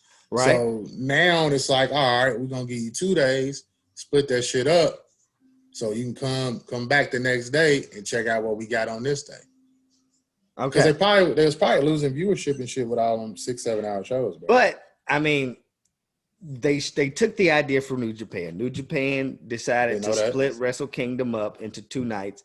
And nigga, Wrestle Kingdom, I don't know if you've ever watched Wrestle Kingdom, but them bitches is 6 hours a piece on both nights. Them niggas do 12 hours of content. It's amazing to see that them niggas put on and with no fucking intramural time or no cutting promos, and you know, WWE still puts their pay-per-views, they make them into a show essentially, you know, like they gonna cut some commercials, they're gonna do all kinds of shit, and them niggas be wrestling.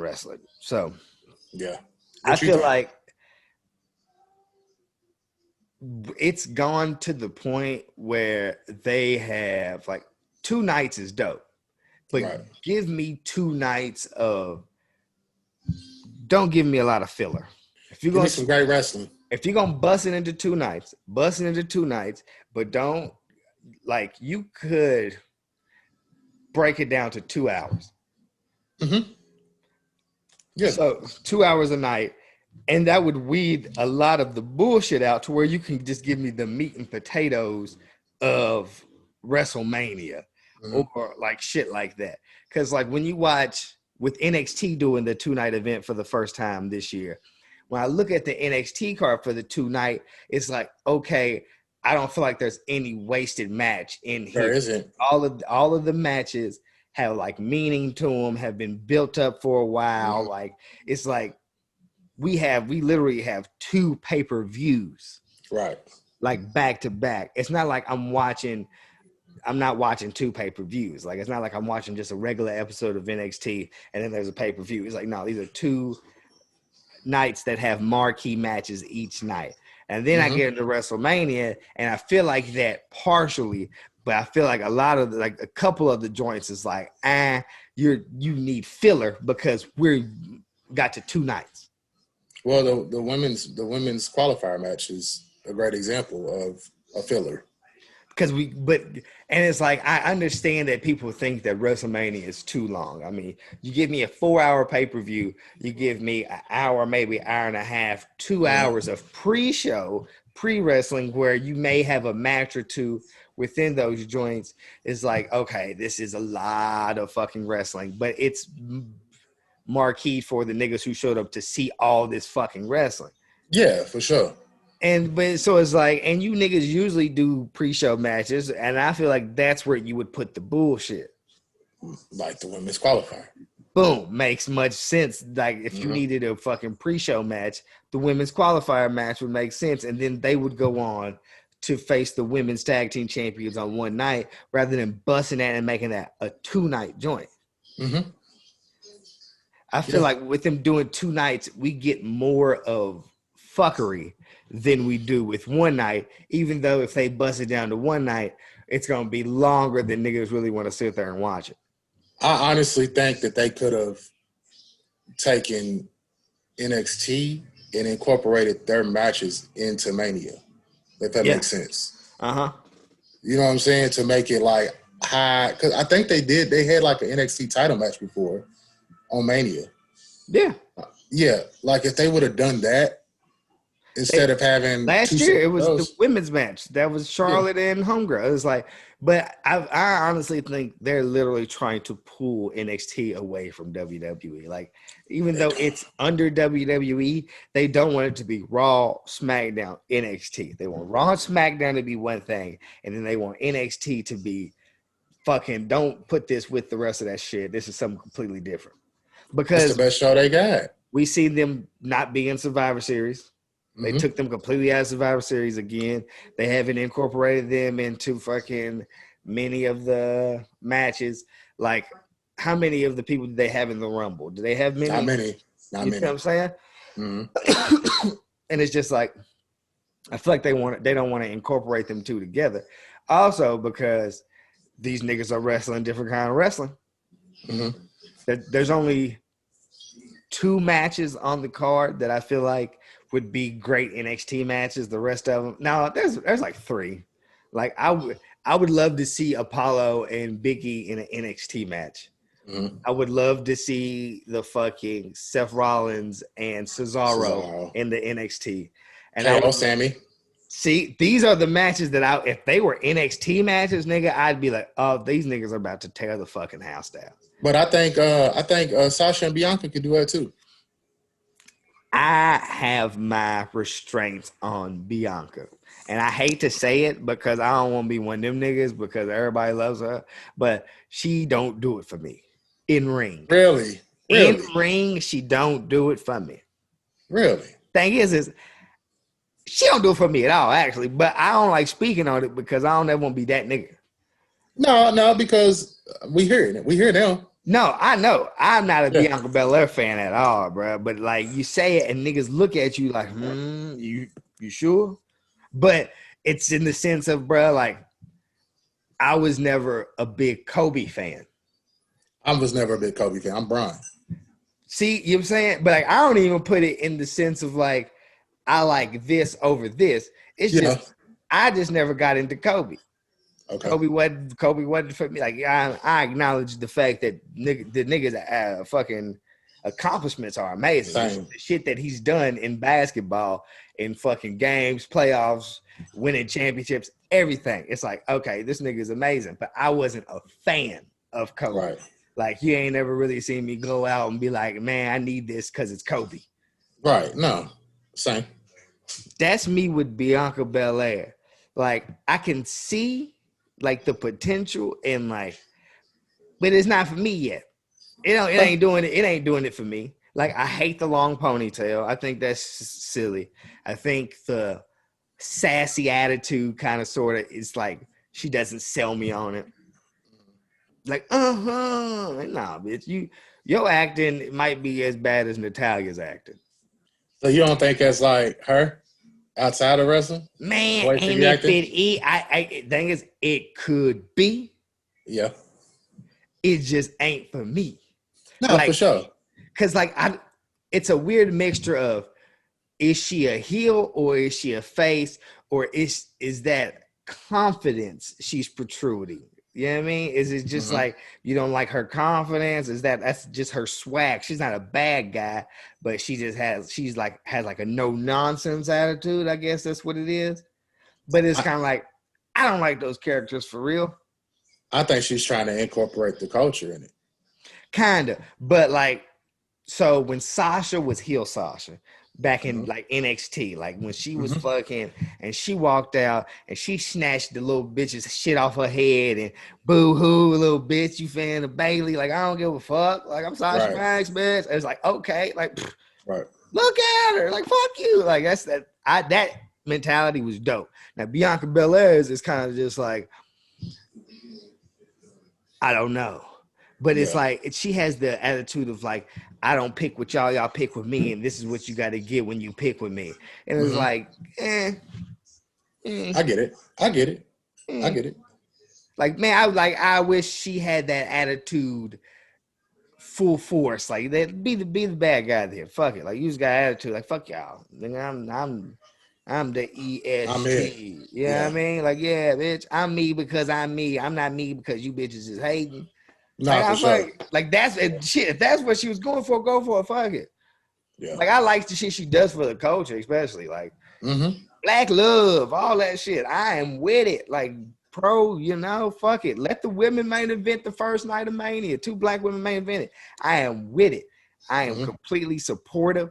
I just don't like her character. And her in-ring is it's not polished enough for me yet. It's not polished enough for me for her to be in the spotlight of WrestleMania right now. In a year, I'd probably be gun-ho. If they did it they let her go one more year around the sun and then gave her joint, I'd probably be like, man, this is it. Like, she's definitely next up. And I feel like she's next up. I just feel like they're giving her shot prematurely. Well, she was hot. She was hot. And this, I mean, they trying to go off at steam. That's why it's where she's at. But and when I say that because like her versus Sasha has been good. Yes. I didn't like her versus Bailey. Where is Bailey? Man, I don't know. I guess letting other people get their chance. I mean, when you really look at it, they're not giving women much shine in this WrestleMania. No. Like, we have the Raw title match, we have the tag team match, we have the SmackDown match, and because I guess they want to give a non-title match, we have the group eliminator to see who goes up against the tag champions. But there's no singles female wrestling match that's just based off storyline, no title involved. Because there's really not a storyline right now. WWE's dropping the ball on it. Why? Yeah, I agree. Like, that makes no sense when you have the wrestlers that you have. You have like Peyton Royce's. You have like Naomi. Like, you have, and okay, I get you want to give all these women a chance to shine, so you put them all in the matches together. But it's like, you could not do that. You could actually give these women you have 2 nights, bro. You have 2 nights. You could give these women fucking a singles match just based off a storyline and let them go through it. You know what I mean? At least, like, they don't even build up to see who's next in line for a title shot. They come out of nowhere. You win, you have the title, and then somebody pops out the fucking woodworks like, I'm next. It's like, huh? Yeah. Who have you beat? What have you done? There's no climbing to the top of the women's division. It's kind of just like, here I am. But they do it in NXT too. Like, they do, but I think NXT does a lot better because they actually have women's matches. They have storylines. They have rivalries. No, yes, completely. But But I'm only saying they do it in NXT because they've kind of like trapped themselves into a corner with Io because they definitely have. What now?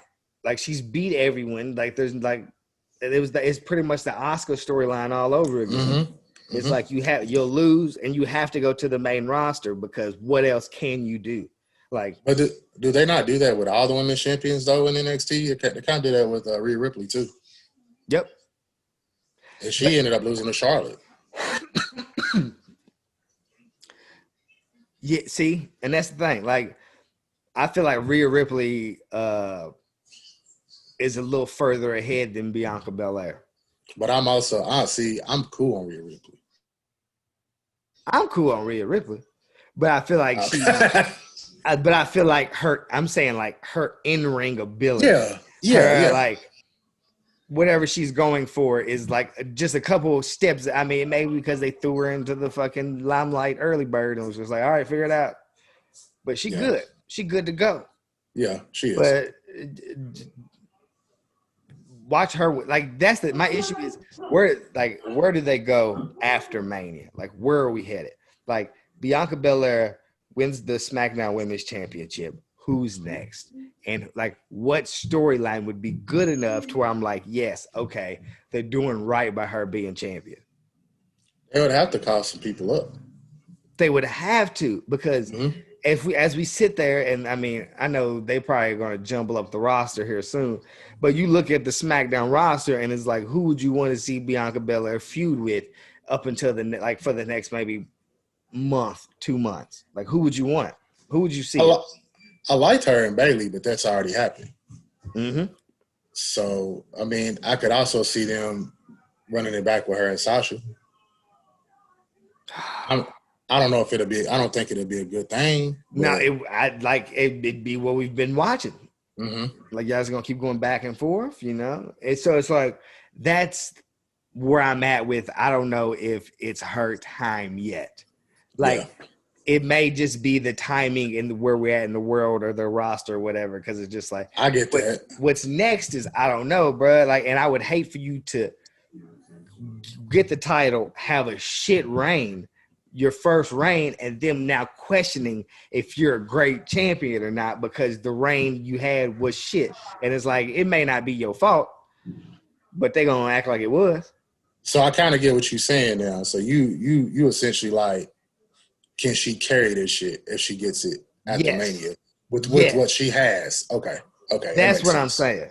Yeah, that makes sense. Man, because like where they give Sasha Banks a feud against Carmella, and it's like, you know, nobody really gives a fuck about Carmella. Like, Carmella's cool and shit, but it's like, you know, she kind of like Baron Corbin. She just there to be the heel that people have to go against while 100%.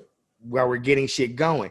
I don't want to watch Bianca Belair hold the fucking SmackDown Women's Championship and feud with Carmella for 2 months. No. Bruh, I would be upset. No.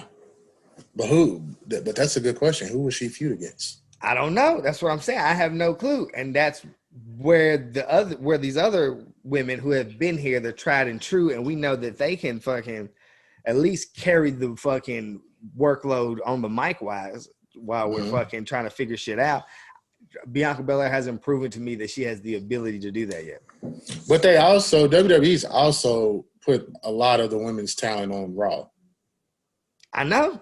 Because Bianca versus Peyton would be fire. But she's on Raw. Mm-hmm. So like that's what I'm saying. Until they shake it up, and I don't know how long they take to shake it up after fucking. They usually do it like a month after Mania. Yeah, so they'll have to shake it, then get some women on SmackDown so she can have people to go against. Because unless we look up and they put fucking Charlotte on SmackDown in the blink of an eye when she comes back, I don't really know. Like, Becky's still gone. Bayley's doing whatever fucking Bayley does. And they ain't got too much more women on SmackDown. You think Becky coming back? Becky coming back. You think so? Yeah. I think Becky coming back because Becky is a wrestler. Yeah. You know what I mean?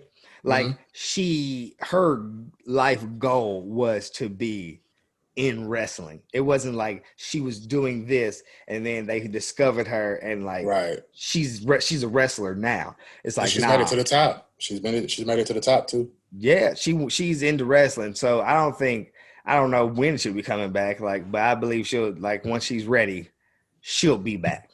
Okay. And she'll be wrestling. Yeah. And we'd be like, oh, Becky Lynch is back. Is that how niggas is gonna be? Is that not how they gonna be? That's how they gonna be. Becky, I don't know how niggas be, man. I would be amped that Becky Lynch is back because she's just been gone for so long, you know. No, for sure. It's just that anytime somebody comes back, I always get there like, all right, here we go. Yeah, even if it don't turn out to be shit, like after a month, I'm just like, yeah, the Becky moment, back. I'd be hyped. Like, yeah, I'm here. Woo, turn up. Yeah, Becky. But yeah, I mean, it's just weird. If they have a plan for Bianca, I'm here for it. But as far as I can say right now, I don't see it. So I'm. Okay, I guess we gotta see, bro. Don't have me out here fucking upset at shit because you niggas, like, nigga, I hated Roman Reigns for the longest time. Oh, I know. I know. I listen, bro. Bruh. I listen. You know, bruh. And it's I'm not blaming Roman. It's because, nigga, he wasn't doing nothing outside of what he was asked to do. Yeah. But it's just like the way his character was portrayed and the shit they was just doing. It was just like, come on, man. Like, there's better. There's better than this. And see, bro, back when y'all didn't like Roman, bro, I was like, bro, how do these niggas not like Roman? But then at the same time, I was kind of like, well, damn, you a hypocrite, because that's how I felt about Cena. Mm-hmm. He's essentially being told or doing what he's being told to do. No, company man. He not gonna like, bro. He gonna play his role. He gonna fucking do what he do. And it's like, you could just tell that there's more to this character than they're allowing for this character to be. Yeah, 100%. That's where it gets upsetting to me, because it's like, you see where Roman, like, just on the Roman fact, I seen Roman with the Shield. I seen like a heel version of them, like the fuck y'all, you know what I mean? We coming to whoop some ass. We here, boom. And then it turns into something else where it's like, man, what happened to that guy? You know? Like, what happened to the guy that's coming to whoop ass? Like, let him still be here. I'm here to see fucking him pull up and just beat niggas up because, nigga, that's what I came to do. Fuck the rest of the shit. I hate when niggas only want to beat niggas up because niggas is doing something else. Like, bro, you ain't Batman, nigga. You ain't no vigilante. Fuck out of here, bro. Fuck you in here doing. But like, you know what I'm saying? Bro, I'm so glad they done this with him, though. The head of the table shit, I like it. Like, fuck it. I'm the nigga. What's up? If you don't like it, challenge me. Huh? Yeah. But you know how fucking heels and WWE goes, nigga. I gotta have some niggas around me, and you gonna have to fight every one of them niggas for fucking 4 weeks, nigga. Yes. You see me at the pay-per-view. You gonna fight Jay. You gonna fight J&J Security. You gonna fight Jay Uso. You gonna fight fucking Kane. You gonna fight everybody in their fucking mob before you actually face me. And when you face me, you also gonna have to face me and all of the niggas too. Yeah, hey, bro, that's how it's been for years. I know, and I get that builds up to the point to where the face guy wins the belt, and everybody's like, yes, finally, we're here. And they're like, yeah, that's completely cool. But sometimes can we just get it to where the heel just still wins, bro? You know what I mean? You got the belt, so you've proved something. You big and bad. Let a nigga just beat somebody's ass for a little bit. Let me come out here to beat niggas up. I think that's why I liked Brock Lesnar so much. Though he was a part-timer, and though he would show up and he whoop niggas' ass. For sure. Sometimes I think it'd be for real. No, I've seen it. I've seen something. Like, I've seen him. Sometimes it's like, oh, you niggas is getting a lot of hand in here. Nah, for sure. Y'all still on TV. But that's what I'm saying. Like, I appreciate niggas who is like, all right, like, because the persona of being the badass or the big dog, or like, I'm the nigga that runs shit. It's like, I don't give why you give them niggas that persona, but then make them run or like do all these other, like, I have Bobby Lashley be like, somebody take Drew McIntyre out. I was like, nah, nigga, he's the almighty Bobby Lashley. You take him out. Nigga, what's happening? Yeah. You run this shit. Whoop his ass. You been whooping everybody else's ass. Yeah. Why? Who is this random ass nigga that you got? You scared of this nigga? Out of everybody. Like, come on, fuck all that. Fuck all that. Put them paws on them, bro. Put them paws on them. And man, hey, people fighting for that Sasha and Bianca to be the main event, and it's like, man, I get it, but let's be real. Let's be real. I think to the modern wrestling fan, it was just more of she won the Royal Rumble, so the winner of the Royal Rumble should get the main event if it's going to be 2 nights. Bruh, let's be real.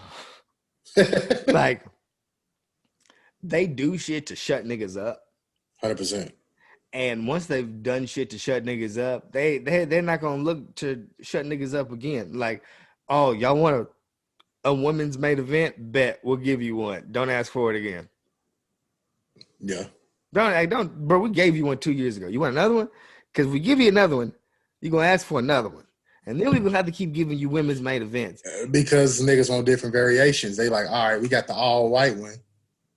Now we want the all black one. The next is gonna be, nigga, we want the black versus the white one, where the black trumps the white one, where the black woman beats the white woman. It's always gonna be something, bro. It's always gonna be something. And you know they ain't gonna give it to us, bro. I was surprised that Bobby Lashley won the belt. They gave us Kofi, nigga. I thought that was it. Bobby Lashley winning the belt is one of the best things that's happened. When it happened on a weekly show, I was watching it. I said, it's not going to happen, bro. It's Raw. The title rarely changes on Raw anymore. We had a black champion, 2 years ago? Man, you nigga, it's over. Good luck. Good luck, Chuck, nigga. But it happened. It's like, we back. We back. Love to see it. But the only thing that scares me is that's like I said earlier, bro. We might just be back to. Yeah. So you niggas could, cause like, does it mean much if fucking Drew beats the Miz at WrestleMania to fucking win his title back? No. But if he beats the dominant Bobby Lashley, it's like, yeah. It's like, nah, fuck that too, nigga. I don't want that. Yeah, nigga, I'm gonna hate like a motherfucker too. I'm a hate. And then you want to give the Warrior, hey, I've seen niggas going in about the Warrior Award and they wanted, wasn't Shad to win it, and they gave it to who they Titus O'Neil, and then they gave the 2021 one to bruh. I looked out. Did you see who it was? Bro, was it the backstage dude? Yes. Yeah. I said, who is this? I don't even know who that is. Bro, I don't even know who it is. I said, who is this nigga, man? But this class is also shit. They got the Great Khali in there, bro. But I also think some people were last minute substitutions. But had to be. Batista said I couldn't make it, so they had to replace Batista. And there's just a lot of shit going on to where, like, I feel like a lot of people that were put in were just like, eh. And I feel like a lot of shit's a money grab. 100%. They've been doing the fucking shit overseas, and like it's been in India and shit doing all that and whatever. So it's like, why not? Yeah. Why not give them their champion? Like Great Khali, like why not? Yeah. Why not give it to them? NWO is going in, but it's like X-Pac. I don't recall X-Pac being an original member of the NWO. No. X-Pac wasn't even in the NWO for a long time. That's why I'm confused on why he is in the NWO Hall of Fame induction. Because X-Pac will never get a solo, so he'll have 2 Hall of Fames still to his name with DX and NWO. How could he never get a solo? WWE's not going to do it. Stamp that. But he has been an iconic character under 1,000%. Multiple names. He's also had a lot of controversy. He was the 1, 2, 3 kid. He did his thing early in his career as a 1, 2, 3 kid. He was X-Pac. He did his thing with DX and X-Pac and all that. I think he was 6-Pac over at W. Yeah, he did his thing over there. So it's like he was in factions and shit, but he was also a solo competitor. Yeah, he had solo title reigns, like mid-card, European and shit of that. But he was that. Why would he not be a individual Hall of Fame inductee? Because they always hit us with the controversy outside of wrestling shit. But it's like, at what point can we separate that from? WWE's never going to do that. Bruh, if I get on YouTube and type in Hulk Hogan, not to keep using that dumbass nigga as an example. No, for sure. Bruh, if I go in and type in Ultimate Warrior, if I go in and type in Hulk Hogan versus Ultimate Warrior, what comes up is not in-ring matches. It's like personal beef that these niggas had. Hulk Hogan, Macho Man, personal beef. Them niggas shitting on each other's personal lives. But that hasn't affected either of those people. But look at the people you named, and look at X-Pac, and that's why. But I'm just saying, why are we holding these? Like, why are we doing it this way, bro? At a certain point, you gotta cut that shit. You have to, but we also know it's the WWE. Yeah, this is true. So now if he passes, he'd go in. But like, don't put him in with the NWO and not put, because there's like, bro, there's so many people that you could have put in with the NWO if you wasn't just doing the original members. Is Eric Bischoff going in with him? No, he's going in solo. That's kind of weird. They're 2020 and he's 2021. They're separate inductees. When why not put Eric Bischoff as a part of the original NWO crew? So are they doing that in one show? Or are they all just going together? One show. So it's about to be a long ass Hall of Fame ceremony. They've supposedly cut them down to 5 minutes tops. That'd be great. You get 5 minute speech. That'd be great. That's why I said the Bellas will go up there. They'll thank the company. They'll have to thank their husbands or former boyfriends. And I mean, you can look, but you can't touch. And do the little spin move. You can touch, but you can't. But the thing is if the Bella twins are going to be inducted to the Hall of Fame, should Alicia Fox be inducted as a Bella as well? Honorary member. If X-Pac is gonna go with NWO, yeah. You see what I'm saying? Yeah, because bro, no bullshit. I think X-Pac was in the NWO for like 2 months. Bro, Virgil was in fucking the NWO longer than X-Pac, and like, bro, there's so many people that is like, if you're gonna add X-Pac into the NWO Hall of Fame, like you could have put somebody else or more people, or just cut it down to literally the original 3 members and Eric Bischoff if you want to. They could have threw Scott Steiner in there. They could have threw Buff Bagwell in there. So many people, bro. I looked at a list of all the NWO people earlier today, my nigga. When I tell you, I said, "Oh man!" Like you forget that it got that big to a point where it's like these niggas had damn near 50 members. Mm-hmm. They did. And then you came over to fucking WWE and did the NWO, and there were so many random niggas in. Like I swear I seen Booker T in the NWO. Booker T was in NWO. Then Shawn Michaels came out, super kicked him and kicked him out, and then he joined NWO. You see what I'm saying? Yeah, just some weird shit. Man, I don't get it, man. Hogan keeps getting into the fucking Hall of Fame. Hogan made Vince all that money. Bro, Vince ain't gonna never turn his back on Hogan. He can do whatever he want to do. This is true, man. This is true. I don't know. Yeah, it's interesting. I can't call it. Who knows, bro? The way they do shit now is weird. I'm happy that it's moving in the direction it's moving, whether they're doing it with good intent or not. I'm happy that other cultures are getting chances to fucking.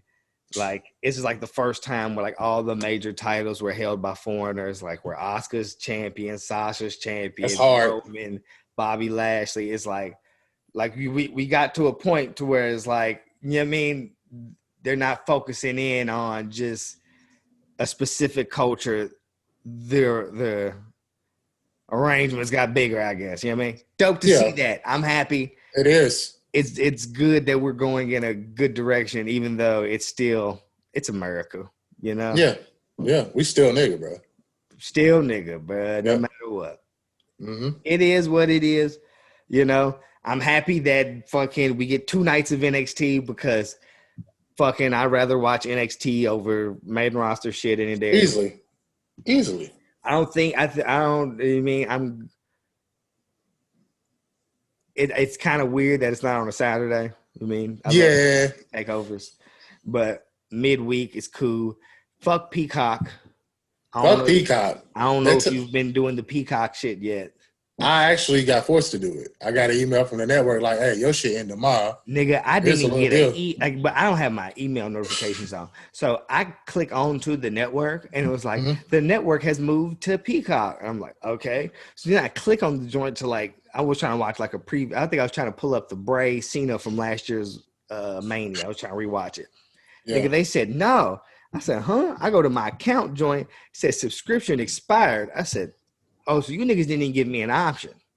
Ah, man. Yeah, they sent me like an email and was like $250 for the first 4 months for the premium or whatever. You get like half off or whatever. Yeah. I mean, I did it, but then I get on Peacock, which Peacock is not even available on all streaming devices. I know that out, nigga. So I tried to originally do it on my Fire Stick. That was plugged up into the living room. This is just a Fire Stick. Didn't work. So I'm Googling it and it's like, yeah, available on like the PlayStation or like Google Android devices and shit. I'm just like, well, fuck me, right? You know, so I got to move the fuck. So it's not on the Fire Stick?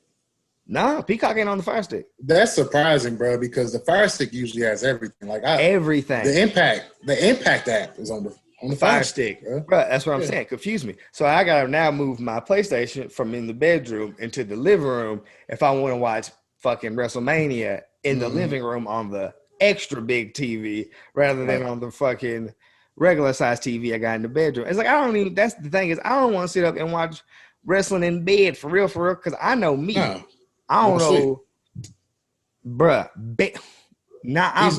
Nigga, I'd wake up and they be on one of them fucking Talking Skull podcasts. Nigga, I'll be watching Randy on fucking one of them Talking Skull joints, bruh. That's how I know. Hey, you know how many times I fell victim to that? That's comedy. I've been mid pay-per-view on one of the matches where it's like, oh, this is like something. I put something in the air, I've been kicking it, and next thing I know, I'm like, I'm on fucking a Smoking Skull Ranch podcast or whatever fucking shit's called. Nigga having to run it back and catch the last match or two, bro. Cause fucking I've been there. So if I'm in bed, yeah, I'm done. I won't even wake up for that. I wake up tomorrow. Yeah, nah, for sure. I'm gonna watch this one they got going this Sunday though, because they're gonna have Jericho on there. Oh yeah. Thing is I watched the one with Randy last week or 2 weeks ago, whichever one it was. It wasn't bad. I'm not a fan of where they've gone because you can tell it's more catered to. It's not how his original podcast went, where he was just shooting the shit and talking about everything. They kind of like have watered it down for the network and shit, I guess, because it's like incorporated with WWE now. But they still good because you still good, like good conversation. You learn about some shit you don't really know. They don't let them go too off the hip. I remember, like, if you ever Jericho's podcast, they go off the hip. Oh no, I know. I've listened to a couple. Renee's new shit, whatever she got, I don't know what it's called. I don't even know what her real name is. Renee Paquette or something like that. Hey, nigga, her shit, they be going off the hip a little bit. It's like I like that where they can just talk freely and shoot the shit. I feel like Stone Cold used to be that way, but now it's more of a network video cast rather than just like me pulling up my fucking Apple Podcast app and playing some shit. But I still enjoy it. Yeah. It's not bad, but I know if I gotta watch fucking wrestling in bed because Peacock don't. I side-loaded my Peacock on my Fire Stick, but I'm iffy on that because I heard they was having issues with the streams for Fastlane. So I know if I'm not running it full bread, I had to side-load it. It may give me some dick mid fucking Bray match. Then I'm really like, you niggas is getting the email from me. Yeah, bro. I heard they took the like I guess the rated R stuff off Peacock. Gone. Bro, anything that goes against Peacock's joint of 2021, whatever like their shit is, gone. I mean, I don't know whose job it was to sit there and go through the whole WWE network to find every fucking bra and panties match or fucking Mae Young giving birth to a hand and shit of that nature. Yeah. I don't know whose job it was to go through and delete all that shit, but guess what they did? They deleted all of which hurts my heart too because I'm a big ECW guy. Like I love to watch old ECW pay-per-views because it's entertaining. It's some fucking it's tomfoolery. They're out there doing whatever the fuck they want to do, but it's entertaining. Like two niggas would be having a match, and then somebody else would come in, and it's a triple threat, and it's just like, how? Why? Who's nobody gives a fuck. They didn't, bro. They just start whooping but a lot of that shit's gonna be like, I don't know if they've got to it yet. I know day by day a lot more shit just keeps disappearing. So obviously it's taking some time, but they gonna get to the point where all that shit gonna be gone. All niggas had to do was pay that $9.99, bro. And that's what I'm saying. I was like, I was willing to keep paying $10 to keep what I wanted to watch. Like, bro, you niggas, literally, okay, yes, it's cool to pay fucking $4.99 a month, so I save half the joint, and I get all of the Peacock exclusive too. Yeah. But at the end of the day, my nigga, I had no issue with paying for the wrestling joint to get what I wanted from the wrestling joint.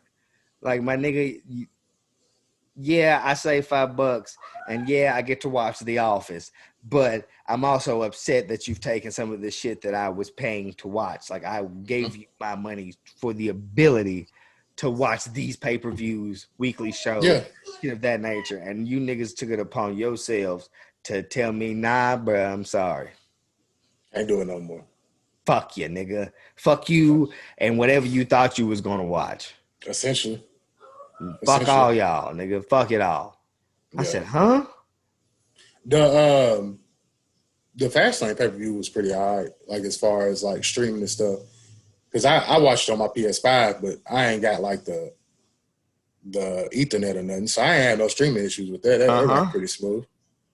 But I think that's also a thing, bro, where like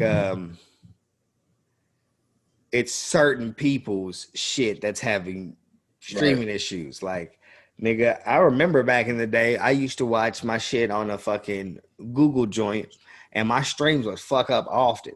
So then I would have to switch to my PS4. But being on my PS4 and streaming the network, I would have no issues at all. Like, it would be smooth as fuck. So, like, it would just be, like, my one device for some reason. I don't know if it's the way the shit's made or whatever, how it fucking the speed that it pulls from the internet or whatever, but like it would have lagging issues. Then I would switch to another one and there would be no issues at all. Okay. So I believe that people who complain about the streaming issues, that it may not so much be Peacock or how many people they have on their server at one time. It may just be the devices that they're currently using to stream. Right. That makes sense. But let me show up fucking Saturday and Sunday and you niggas have my shit not working. Oh nah, it's smoke. I'm free all next week, nigga. I'm tell you where I'll take a trip to. You going to Connecticut, bro? Nah, and I'm knocking down them fucking statues. Whatever statues them niggas got in the lobby, bro. I'm knocking them down, bro. Remember when Sting broke the Seth Rollins nigga? I'm in there breaking I'm the Andre the Giant statue gone from the knees down, gone. Hit them niggas with give me what I want. They gonna think it's an episode of Swerve, nigga. I swear to God, I'm being there. Niggas gonna be there dogging them statues. That's funny as shit, bro. I don't know if you ever seen when niggas was looting and shit during the peak of the Black Lives Matter shit in 2020.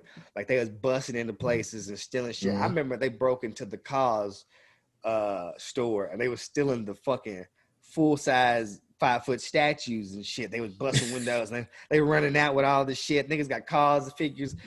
Watch me. I'll be running out that bitch with Sting, nigga. I have a 6'4" Sting over my shoulder, nigga, with the feet gone. He knees up. I'm just running. They gonna be upset. They gonna be real upset. Hey, bro, that'd be some funny ass shit. They catch you on live video. Nigga, it looked like that Money in the Bank match they was doing in that motherfucker. I'm telling you, I'd be gone. Taking off. Nah, let my string fuck up. That's some funny ass shit. I might have to pull up with you, bro. I gotta take something too. You got to. The thing is, if it's more than one person, they can't get all of us. Nah. They can't get all of us. And if it's like security at the place I work at, we good. Because security where I work at is nothing. Them niggas. Yeah, we'll dog them niggas. Get up through. Nigga, they be too busy worried about everything else. I've come to realize only security that be real security be security at government offices and security at nightclubs. Them two securities you don't never really want to fuck with. Everybody else? Nah. The nightclubs is a little more dangerous than the government. Nigga, never would I. Let me tell you why, bro. Because nightclub security ain't nothing but a nigga with something to prove. Yeah. And that's the last nigga like that gonna put me in the dirt. bro, you get into a fight with somebody and win the fight in the club, and then when you get out the club, security beat dog out of you. So you That's really the took worst the L. part, bro. That's the Daniel Bryan joint. You got there and you won your match, bro. So you get a chance at the title, but they coming in right afterwards. Yeah. Like, nigga, I just fought for 5 minutes. I am winded. Winded. I'm not about to come out here and fight because security ain't never a regular size nigga either. Nah. He gonna be 6'4" minimum, and he gonna be like 250, 275. So he gonna have some in it. And if I'm gassed and I'm trying to get some oxygen and a nigga just hit me, might as well put a pillow down, bro. I'm gone. You gonna have to tuck it, bro. You got to tuck. You got to guard yourself at that point, bro. You think If I'm taking this W and I know security coming, bro, I'm just already doing this shit. I coming from somebody who's been in more scuffles than they should have with actual nightclub security, and I blame Kern for this. And I always say I blame Kern because every scuffle that nigga was involved in, bro. Them are some niggas you don't want to fight winded, bro. Like going into the scuffle 100% and still getting in them scuffles and shit. It's a tussle. So imagine going into that bitch not 100, like you kind of winded. Them niggas is they probably security be annoyed through the night and shit anyway. A nigga put me down. A nigga probably punched me. Mm-hmm. What was that on Players Club where he punched that nigga? He punched Ice Cube in the back of the head? Who he punched in the back of the head? That was who it was. That would happen to me. I would be Ice Cube. That nigga would sock me in the back of my head. Because, like you said, bro, they had something to prove too. Mm-hmm. One of them big almost niggas, bro. Yeah. Bow. Like, yeah. Man. Yeah. I just have to come back next week. Hopefully they put me in the triple threat, bro. Nah, nigga, you coming back with something to prove the following week. Oh, am I not? One time we got into it with security, bro, and I had won the scuffle against security, actually. Like, surprisingly. It was an issue with my pants sagging, and they kept asking me to pull my pants up, and my pants kept ending up going down because I didn't have like a belt on me or nothing. And I was attempting to keep, like, I wasn't intentionally sagging. Like, my pants was just falling down, and I wasn't paying attention to it. Security had walked up to me, grabbed my pants, took it upon himself to put his hands on me and pull my pants up. In that moment, I turned around, grabbed him, and gave this nigga a Bailey to belly suplex, nigga. Boom. No bullshit. And upon that suplex, I guess the nigga didn't expect me just to have that burst of energy to suplex his ass. His bulletproof vest scratched my face. I didn't know. So upon the slam, niggas didn't even let nothing happen after the slam. Everybody ran up and it was like, hold on. And they kick us out the club. I go to the car. I notice I got a scratch on my face. In that moment, I attempt to go get the burner and go back into the club. I was stopped before going to do that. But just know I was gonna have a triple threat match that night. I was gone. I was running back. Shit. I was running back. Nigga, I was in Raising Cane's, bro, pissed off because I had a scratch on. I didn't even lose like the scuffle. Like, I was just mad the nigga had scratched my face. Yeah. That's how I know I couldn't do no wrestling. Niggas be like, bro, you ever thought about getting into professional wrestling? No, nigga, I'm not built for that. I don't even want a nigga to scratch my face. These niggas is out here.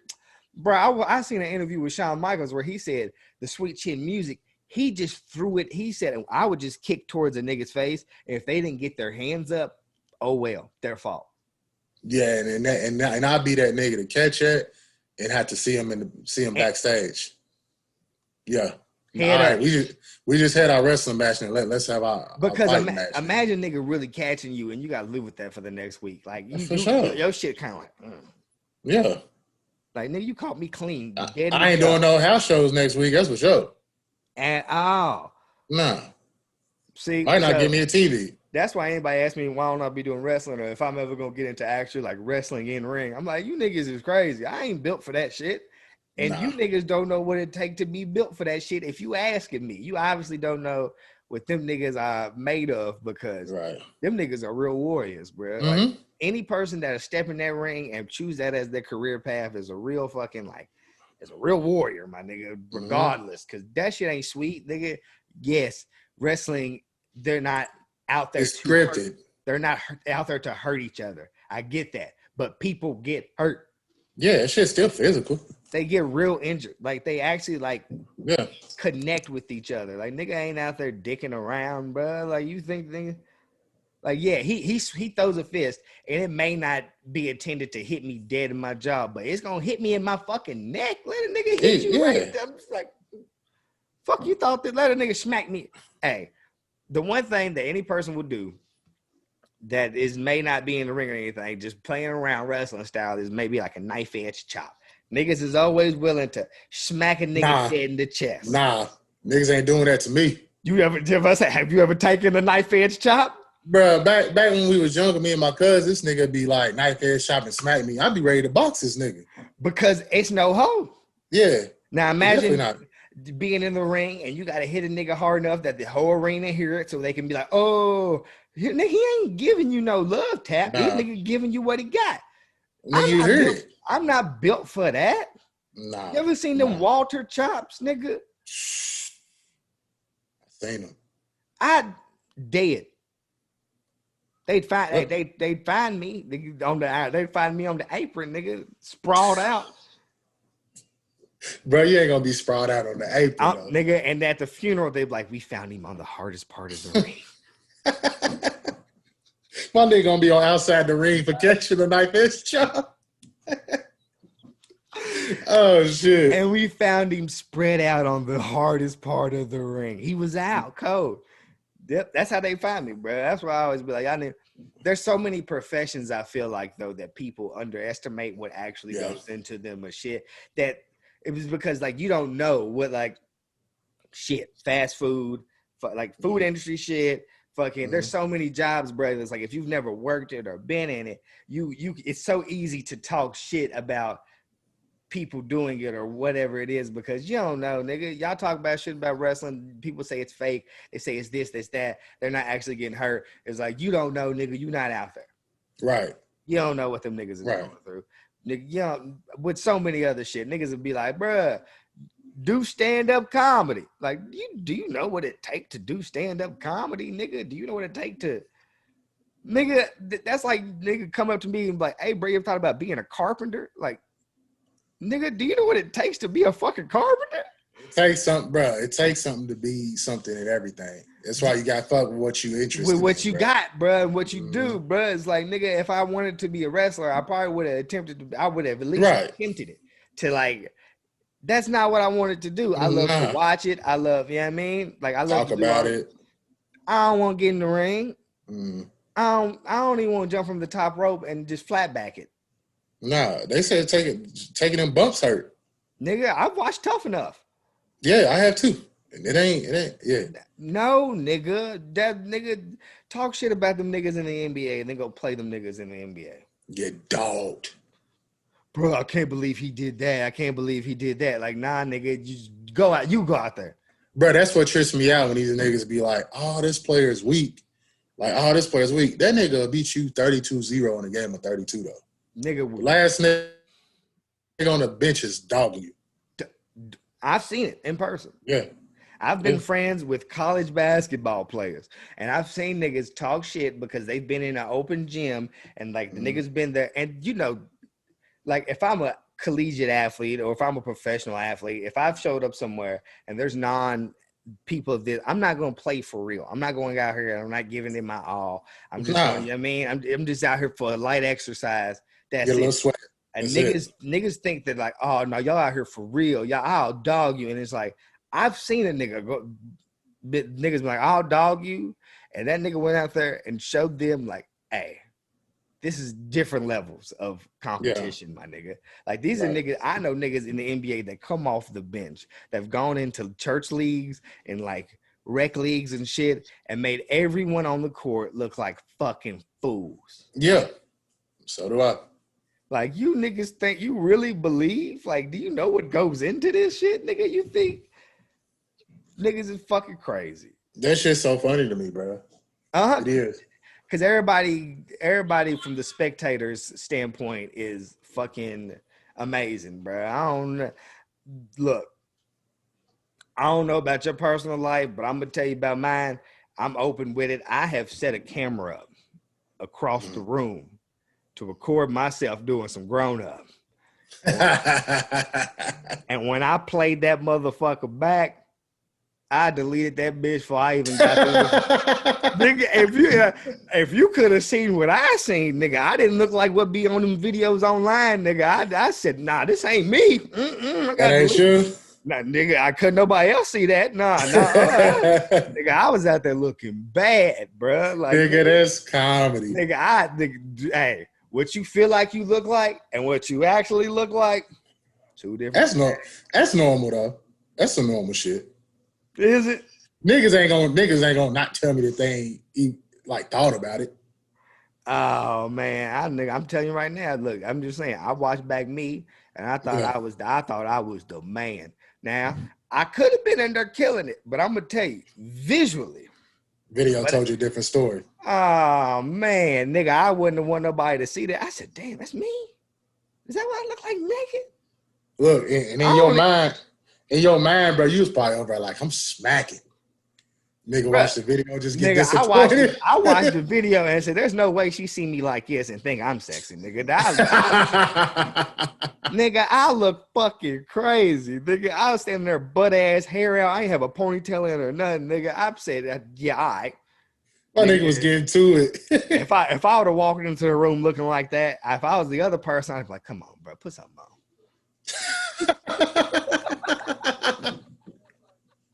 Oh my god, bro! Hey, I can only. That's some funny ass shit, nigga. I can only do a POV, bro, because I don't want to see my whole body no more. Never again. Nah, for sure. I might try it one more time to be like, let me see if I ever. But I remember back then, I said, yeah. It's first time was an error, bro. Shorty said, let me see it. I said, nah, it didn't even record. It didn't even record. Had to hit it with the fugazi. Had the swerve on. It didn't even. Okay. Oh man. Nah, but for real, yeah. See, you never know what it is until you get into it, bro. Everybody from the spectator think it's shit sweet, but shit ain't sweet, man. Nigga, you just gotta respect everybody and everybody's craft and what they do. 100%. Because so much work goes into everything everybody does, nigga. Shit, nigga. It's just like a nigga at a job complaining about their manager, bro. It's like, yeah, your manager may not be doing everything that you feel like they should do, but you're not in that position, so. Nigga, get in that position and change things. And if you ain't got it in you, then shut the fuck up, nigga. Let the people who's doing it do it. It's facts. That's facts, bro. That's all you can do. Facts. Shit, niggas be out here. Whew, I'm telling you. Right. I wish y'all could have seen me standing there. I was disgusted at myself. Nigga gonna ask me. I can't even look at myself butt ass naked on video. Nigga gonna ask me why I ain't wrestling. Nigga, that's why I ain't wrestling. Nigga, because I don't like the way I look ass naked. Nigga, I got to be 80% naked to wrestle.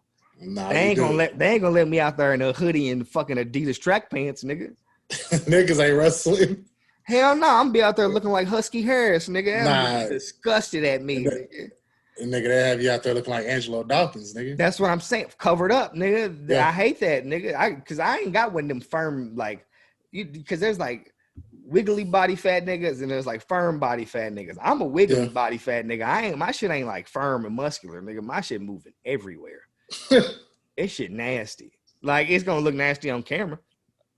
Like a lot of them big niggas that be no shirt on, bro, it'd be more muscle than fat. Yeah, but there's a lot of niggas out there that be looking sick. Nah, and why you think they got their shirts on? Yeah, no, I'm talking about wrestlers, niggas still with the shirts off, nigga, in the tights. No, bro, fucking Baron Corbin was looking crazy in his first. Nigga, he was just in pants, bare chest, nigga. Look, the Usos, nigga, them niggas before they got in shape, nigga, they had flabby bellies and shit. Man. And they hate that shit. They hate the flabby belly shit. Like, hey, you a big nigga. Yeah. You should put something on. But I feel like everybody, but like you go outside of WWE, there's niggas out there who no shirt on, just getting it in. And I'm just like, this nigga AC Romero. Getting it in. Yeah, and Larry V, them two niggas from Impact. But big niggas, bare chest.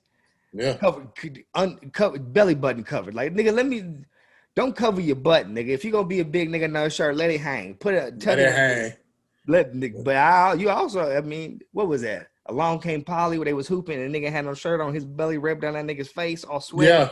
Yeah. I don't know if I want that, bruh. Nah, I ain't got that in me. I don't know if I want a nigga coming off the second rope, splash me, bare chest, just sweaty on my face. Like, nah, I'm just gonna watch, bro. I'm just gonna watch. That's all I got for him. That's all I got. That's it.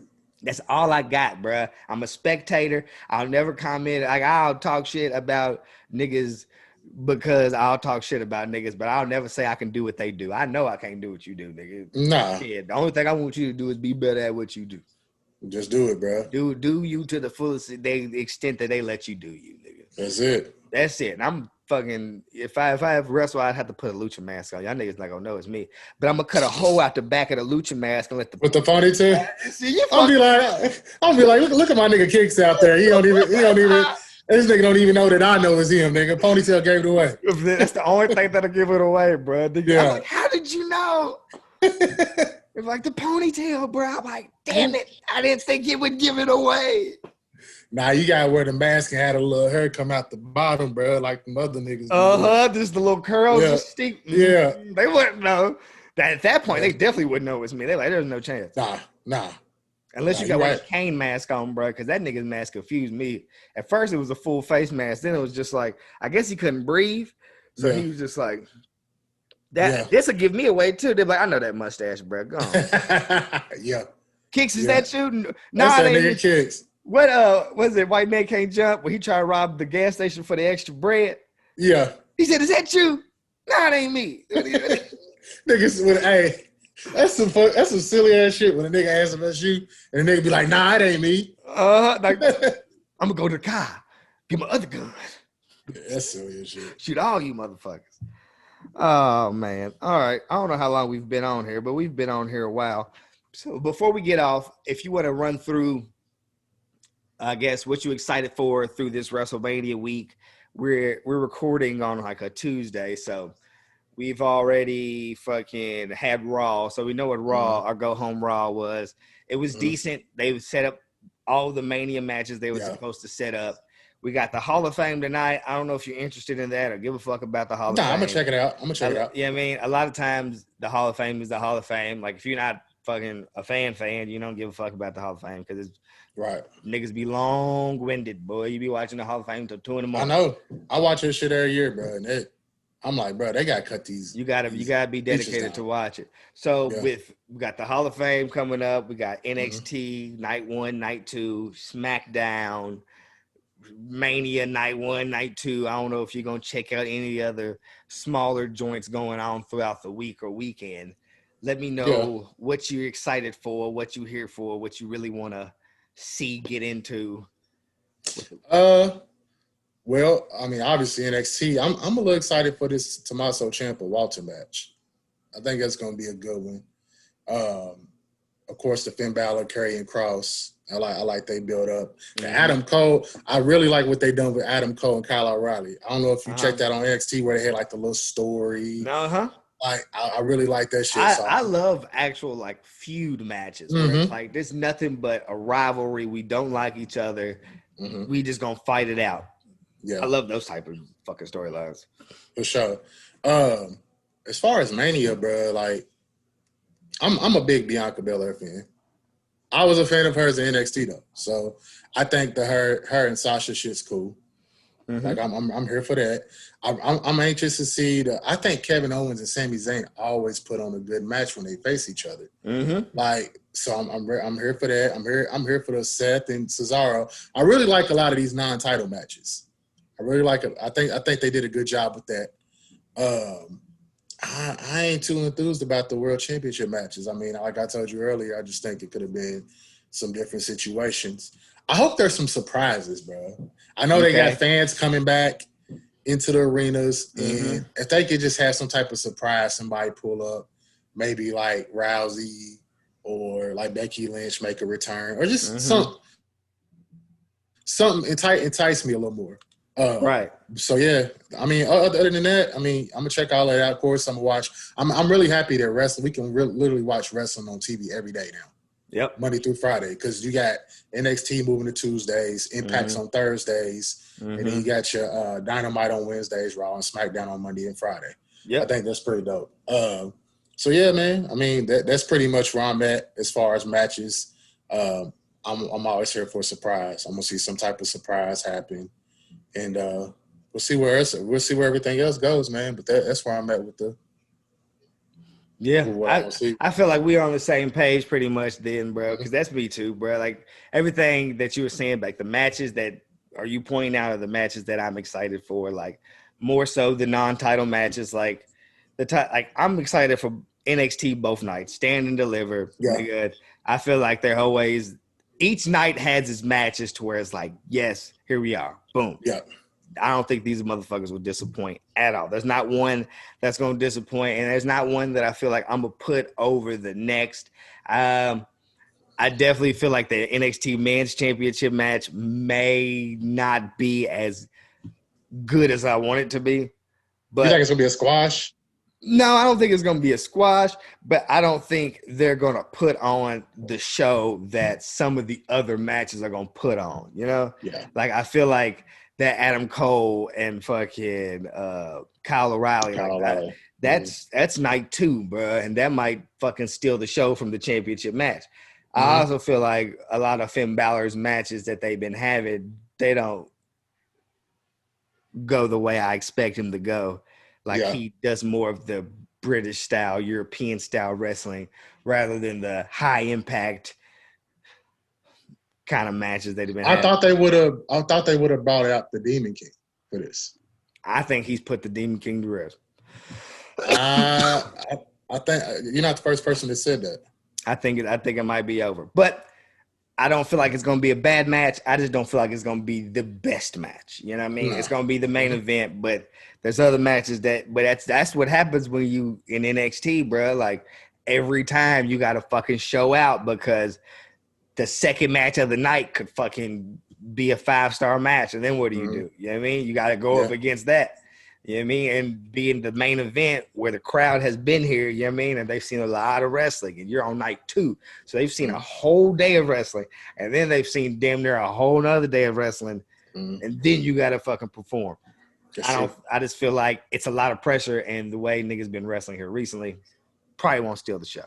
But both NXT nights for me, I'm super excited for. WrestleMania is WrestleMania. I want to see the matches I want to see. The championship matches I could probably go without. Those would be my moments that I usually go fucking take my breaks or eat my food or some shit. Right. Like I'm locked in. If more so, I'm locked in on this triple threat match than Bobby and Drew because with the triple threat, there's so much more that's possibly can happen. And I'm gonna be like, oh my God, I didn't see this coming. Yeah, that's true. The mid-card matches, they're kind of like, like I don't think they're gonna fucking like the mid-card title matches, like Sheamus and fucking Riddle could be a fucking hard-hitting great match. Could not be. Could give fucks about it. I'm gonna tune in for Big E and Apollo. I don't know whatever that. I don't know if it's just a street fight or whatever the fuck it is, just a no DQ. It's like an African drum match, I think, or something like that. Yeah, see, I don't know nothing about that. Yeah. Then free nigga from the home of the Braves will hit him with the K. I don't know what that means. Yeah, I mean, so I don't know. But like I said, the women's matches, I'm here for it all. I just don't know where we're going with it. I hope we get a cinematic Bray and Randy match because the possibilities are endless with where they can go with that. I seen what they did last year with Cena, but it would also be cool with the fans being back to see Bray walk out fucking new Fiend, or if he got new music, if he like in my ideal world, let fucking Bray come out, let that Fiend music hit. He walks out as burnt up Bray, and if the lantern is the OG Fiend head, that'd be hard. Nigga, I would go crazy. Yeah. I'd be like, the unburnt Fiend. I'd be like, this nigga's amazing. Yeah. But I don't know if we'll get that. Who knows? I'm excited for that. I'm excited for fucking Cesaro and them because like Cesaro gets his chance to fucking show his abilities against another nigga who will like contribute to helping you see how good Cesaro is. Yeah, 100%. Like Rollins will let you see how good Cesaro is. Fucking you know, KO and fucking Sami Zayn, bro. They are them, and they do them everywhere they fucking go. Everywhere they go. Every time they go up against each other. I don't know how I feel about the Logan Paul aspect of it. I guess you need a celebrity on both nights. Right. I don't know. Bad Baby, Bad Bunny.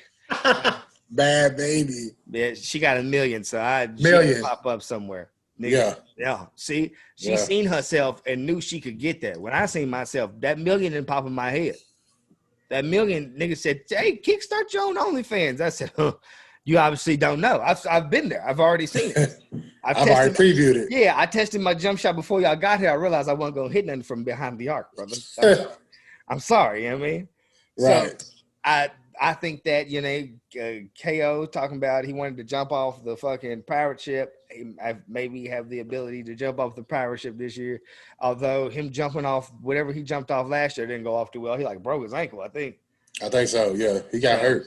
So go for it if you want to, brother. Not my, I mean, your life, my entertainment. Yeah. Do you, my nigga? If you hurt yourself again, Your I'm sorry.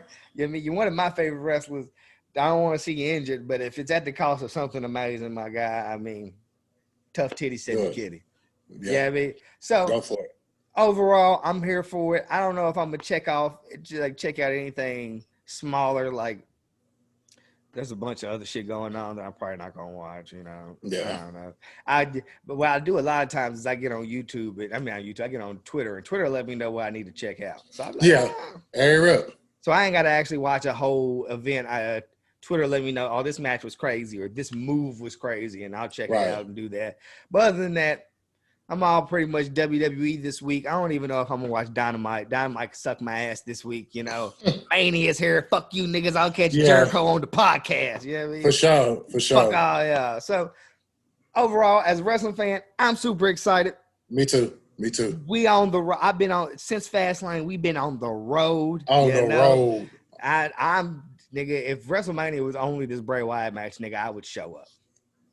I mean, I don't see no last. You know what I mean? So there's a handful of things I'm super excited for. There's a handful of things that I could probably do without, but I know you got to have shit for everybody. They got somebody singing America the Beautiful at the beginning. I don't know nothing about that. I think these Wale tees drop tomorrow. Yeah, I'm gonna cop a couple of them, bro. I love it because it's saluting black champions, bro. That's dope to me. I buy fucking all kinds of wrestling shirts with all kinds of people on them, so I'm definitely gonna support the African American community and niggas doing it like that. If I could find some of them West Side Gun shirts, I'd do that. But I guess I was late on the boat on them fucking. Have you seen the merch a nigga got? I didn't know Westside dropped anything as far as merch. I don't think he's dropped anything recently, but I've just seen some shit that he's dropped through like old merches and shit. Old shit he's done. Like he had the Chris Benoit with the third eye. He had the Owen Hart with the third eye. Like he's had some dope shit, but like I ain't never seen how to get my hands on it. If I find out, I'm there. Yeah, definitely. I'm here for it. You know what I mean? Niggas doing wrestling shit outside of fucking wrestling culture, urban wrestling culture. It's dope to see the urban wrestling coaching coming together, like becoming like a family or a group. You know, a thing. I be on them hashtags sometimes, bruh, but it'd be hard. Sometimes it'd be some shit I don't know what they're talking about, so I'd be about it there too. I don't know. But overall, I'm excited for the week. It should be dope. You know? I'm here for it. I'm here for it. All. Every year I'm like, I know I got something to look forward to. But no matter what, WrestleMania, I'm always get excited because it's like something's gonna happen. It's WrestleMania fucking weekend, nigga. You know, you know. You know what I mean? I'm ready to cheer or boo or cuss a nigga out. I don't give a fuck. I am here. But they get my energy for sure. Oh, they getting it every time, man. Yeah. And everybody around me knows too. That's why it's exciting because it's like not only do I feel it, but people around me and other wrestling fans that I know feel it. So it's not just me being crazy. Like the energy's there. Like Mania, nigga. It's a community in itself, bro. It's a community in itself. Shit, I can't wait for the world. When the world really opens up and niggas is being able to move around and COVID's not like a looming thing to where it's like, hey, nigga, I wouldn't go to WrestleMania. Don't forget, there's COVID. Like, I would love to start going to fucking events and shit again. So it's good to see that they've opened it back up to fans, you know, and I don't know where we go from here, if we start getting shows weekly or they stay in the Thunderdome or whatever, but we'll see. we're moving forward, man. It's good to see. It's good to see what they don't know is they could go there Saturday. Them fans could fill up and they could start wrestling. And out the fucking blue, you could get a CM Punk chant, and then them niggas is fucking looking pie faced. I'm just here for it. I'm here for whatever. Yeah. The crowd better be so fucking. I love a crazy crowd, bro. And it's like it's usually like that at Mania and the Raw after Mania. Yes. And I seen that they moved NXT to Tuesday, so now the big thing is they got Raw after Mania and NXT after Mania. So it should be interesting. I'm here for it. You Absolutely. know, big shit popping, man. I hope this shit don't disappoint, because if it disappoint, I'll be back on here next week to talk shit about them. Oh, 100%. Fuck y'all, nigga. I can't believe y'all did this. I can't believe, nigga. I don't know where we're headed with I usually have like ideas of where we're going. With every match, I actually have no idea with where we're headed. Me neither. Like, it's literally a toss up. So, you know, I'm not. I don't want no spoilers. I'm gonna fucking surprise me, man. Let's see what happens. You know, I'm gonna do my predictions with who I think is gonna win or who I believe they're gonna have win. I stopped predicting by the heart, bro, because I do nothing but upset myself. Nah, I be doing that shit too. I upset myself. Shit, if you fucking want to send me your predictions, we throw them up together, man. Put it on the joint. Let fucking people see what we think is gonna happen, and niggas never want to debate me in the comments. So like I've trapped myself into a corner to where like I used to debate niggas all the time, and now niggas don't even want to deal with me, so they kind of just leave my shit alone. Who used to be that nigga to debate you in the comments? Man, I don't know. That's a great question. nigga, I used to debate you in the comments all the time, bro. Yeah. Cause anytime too, bro. If I talk crazy about certain niggas you fucked with, bro, you be right there. Like, yeah. But that's what makes fucking the community so great, bro. We don't have to have the same beliefs or views. We all have our own opinions, but we love the fucking sport. So it's a part of it, man. You know, absolutely. Shit. We showed up to fucking watch it. What we take from it is what we take from it. What we take from it is what we take from it, for sure. So, you know how the pod go. What I like to do at the end of every pod, you know, no matter who I'm with, we gotta say, fuck somebody. Yeah, I want to give a shout out to my nigga Ari too. Life took my nigga, man. Yeah. Hey, he's selling houses and shit now. I love to see it. I know, bro. He moved up, bro. Moved up. I hit him. I said, hey, I think I'm about getting back into the pod. You know, I don't know if you want to do pod and still. He was like, nah, I'm out. I said, all right, because I already got somebody in mind. I'm willing to be the co-host. And he was like, yeah, great idea. Great, for sure. Great idea. That's my guy. Great idea. I was like, I know that, because it was gonna be hard to find somebody who is willing that will mesh well. You know what I mean? It's not. We was already niggas, so that's what I'm saying. It take a lot to mesh well, because sometimes I'm left field and niggas don't be knowing what to do when I come left field. You know? Right. And I hate people who don't have their own thoughts and opinions, bro. That's why I respect both y'all niggas with all of this shit, because I know my opinions sometimes they be crazy as fuck. Sometimes I want to say some wild shit, and what I say doesn't defer y'all from y'all's form of thinking. Nah, like, but it's yours. It's your opinions, bro. And that's why it's not always easy, bro. That's why I respect both of y'all. That's why hopefully we can keep this shit going to the point of like bringing our culture into the wrestling shit, bro, so niggas can see it. You know what I mean? It ain't gotta be. Let's do it. So, you gotta say fuck somebody. Absolutely, and I already got somebody in mind. Let me have it. I'm gonna say fuck Tony Khan, bro. Oh, but let us know why. Bro, because I don't know if I've added Tony Khan on Twitter about this shit. Okay. I don't know if this is a character or if this is real. But this whole flaunting money shit, bro, that he got going on, like, hey, I can buy this person, I can buy that person. You still a scrawny little nigga, bro. Uh-huh. So my whole thing is, bro, be your owner. If you want to be on the show, be on the show, bro. But don't go on here and start flying this shit, bro. Because you still new to the game. You still new to the game, bro. Don't come in like you an OG, bro.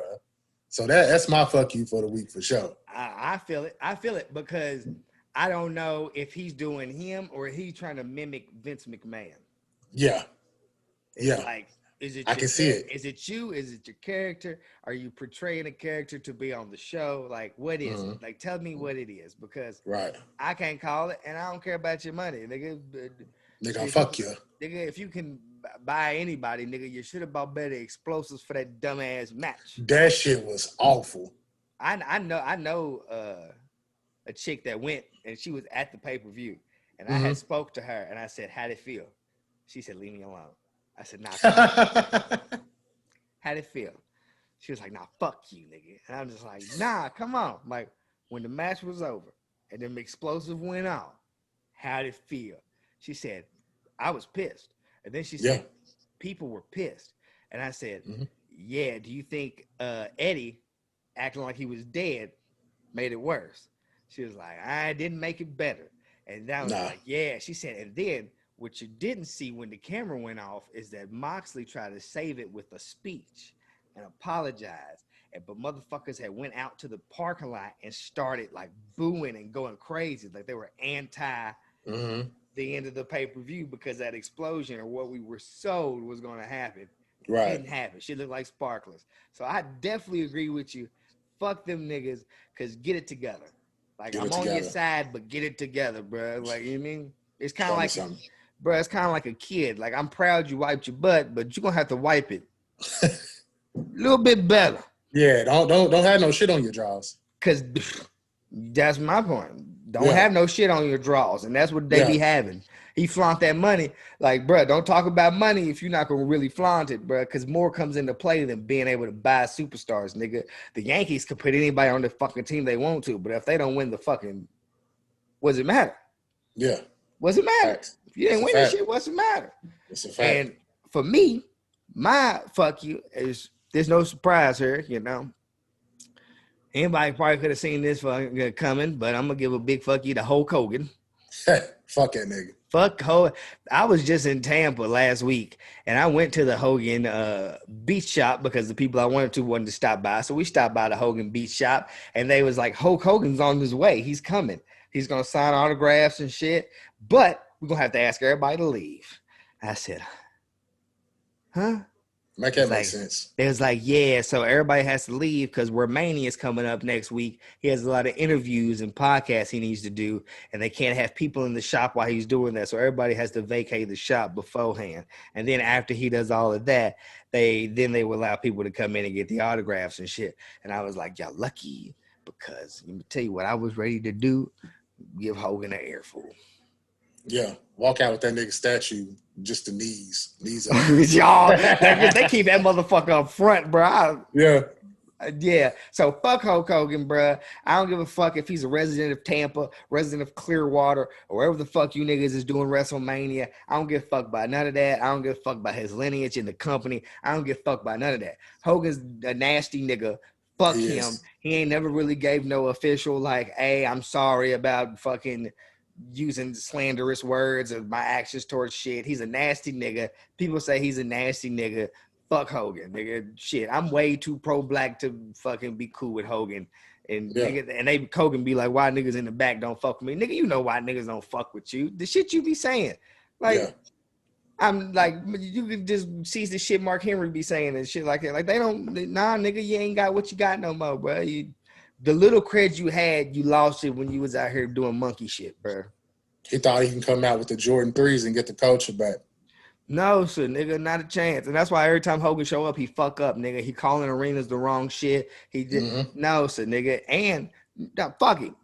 Fuck Hogan. But shout out Roman Reigns for wearing them fucking, what do he have on? Them black and red. Roman been styling. Bro, he had on them black and red boys. What was it, the 17s? The black and red 17s? I said, okay. Yeah. That ain't the usual Jordan 1s. They send all the rest of you niggas. They send everybody Jordan 1s, Jordan 3s, and Jordan 4s. I feel like that's all every wrestler, and they always wear them exact. If it ain't them, they ain't in them. Roman got a sneaker shopping with Complex. But he also wears skinny sweatpants and tucks the sweats into the sneakers. So his style is shit, but the selection of sneakers that he's been having has been A-okay. So fuck Hogan. Shout out Roman's shoe game. Fuck Tony Khan for bragging his money and not really putting it where his mouth is because that match was dumbass. Fuck John Moxley too, nigga. You should have stayed Dean Ambrose. You should have been Dean. Yeah, I mean, because we see Seth thriving, we see Roman thriving. He's thriving as Moxley in another company, but I got a big fuck you to him because you know what I mean. Fuck him. My point, fuck you, nigga. Yeah, I mean, we WrestleMania week, nigga. I got a couple more fuck you. But I'm not even gonna throw him out. I'll save him. I throw out every fuck you right now. I probably got fuck you for the next 20 pods. You know, and fuck Edge too, old ass nigga. I'm tired of old ass Edge. I do. See, hey, there's a couple of them. You know what? I'm done because I told you I'm about to go crazy. I don't want to go crazy. So fuck Edge, fuck all the rest of them niggas.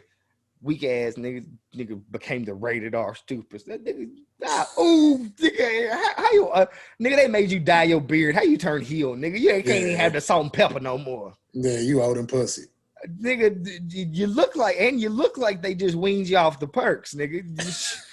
Nigga, you look like they just took you off the dope, and nigga, like you don't look good. Edge is on them 30s, nigga. Does he not look like it? Huh? Does he not look like it? He was on something. Nigga, every time I see Edge, I'm like, that nigga definitely just got off the dope. He get older and older every week. Every time, bro. But he's back heel. He's the rated R. I don't give a fuck, nigga. Fuck him. Fuck you, nigga. And fuck Christian, too, nigga. Just because he's your part. Where Gangrel at, nigga? Ooh. The real one. Big blood, nigga. God damn, got my camera. Big gang. Big gang, nigga. Fuck you. Gangrel bullying. What you mean? Oh, man. But, all right. That's the end of the show, man. I guess we'll be back next week, too. Same time, same. You know, as we go through this, we're going to figure out the video pod a little bit better because I don't know how to work none of this shit, man. So we'll figure it out, bro. We gonna figure it out, and I'm gonna get the setup better too, nigga. Watch, they niggas is in trouble now. We back. We bike. All right, bro. Be safe out here. All right, bro. You too.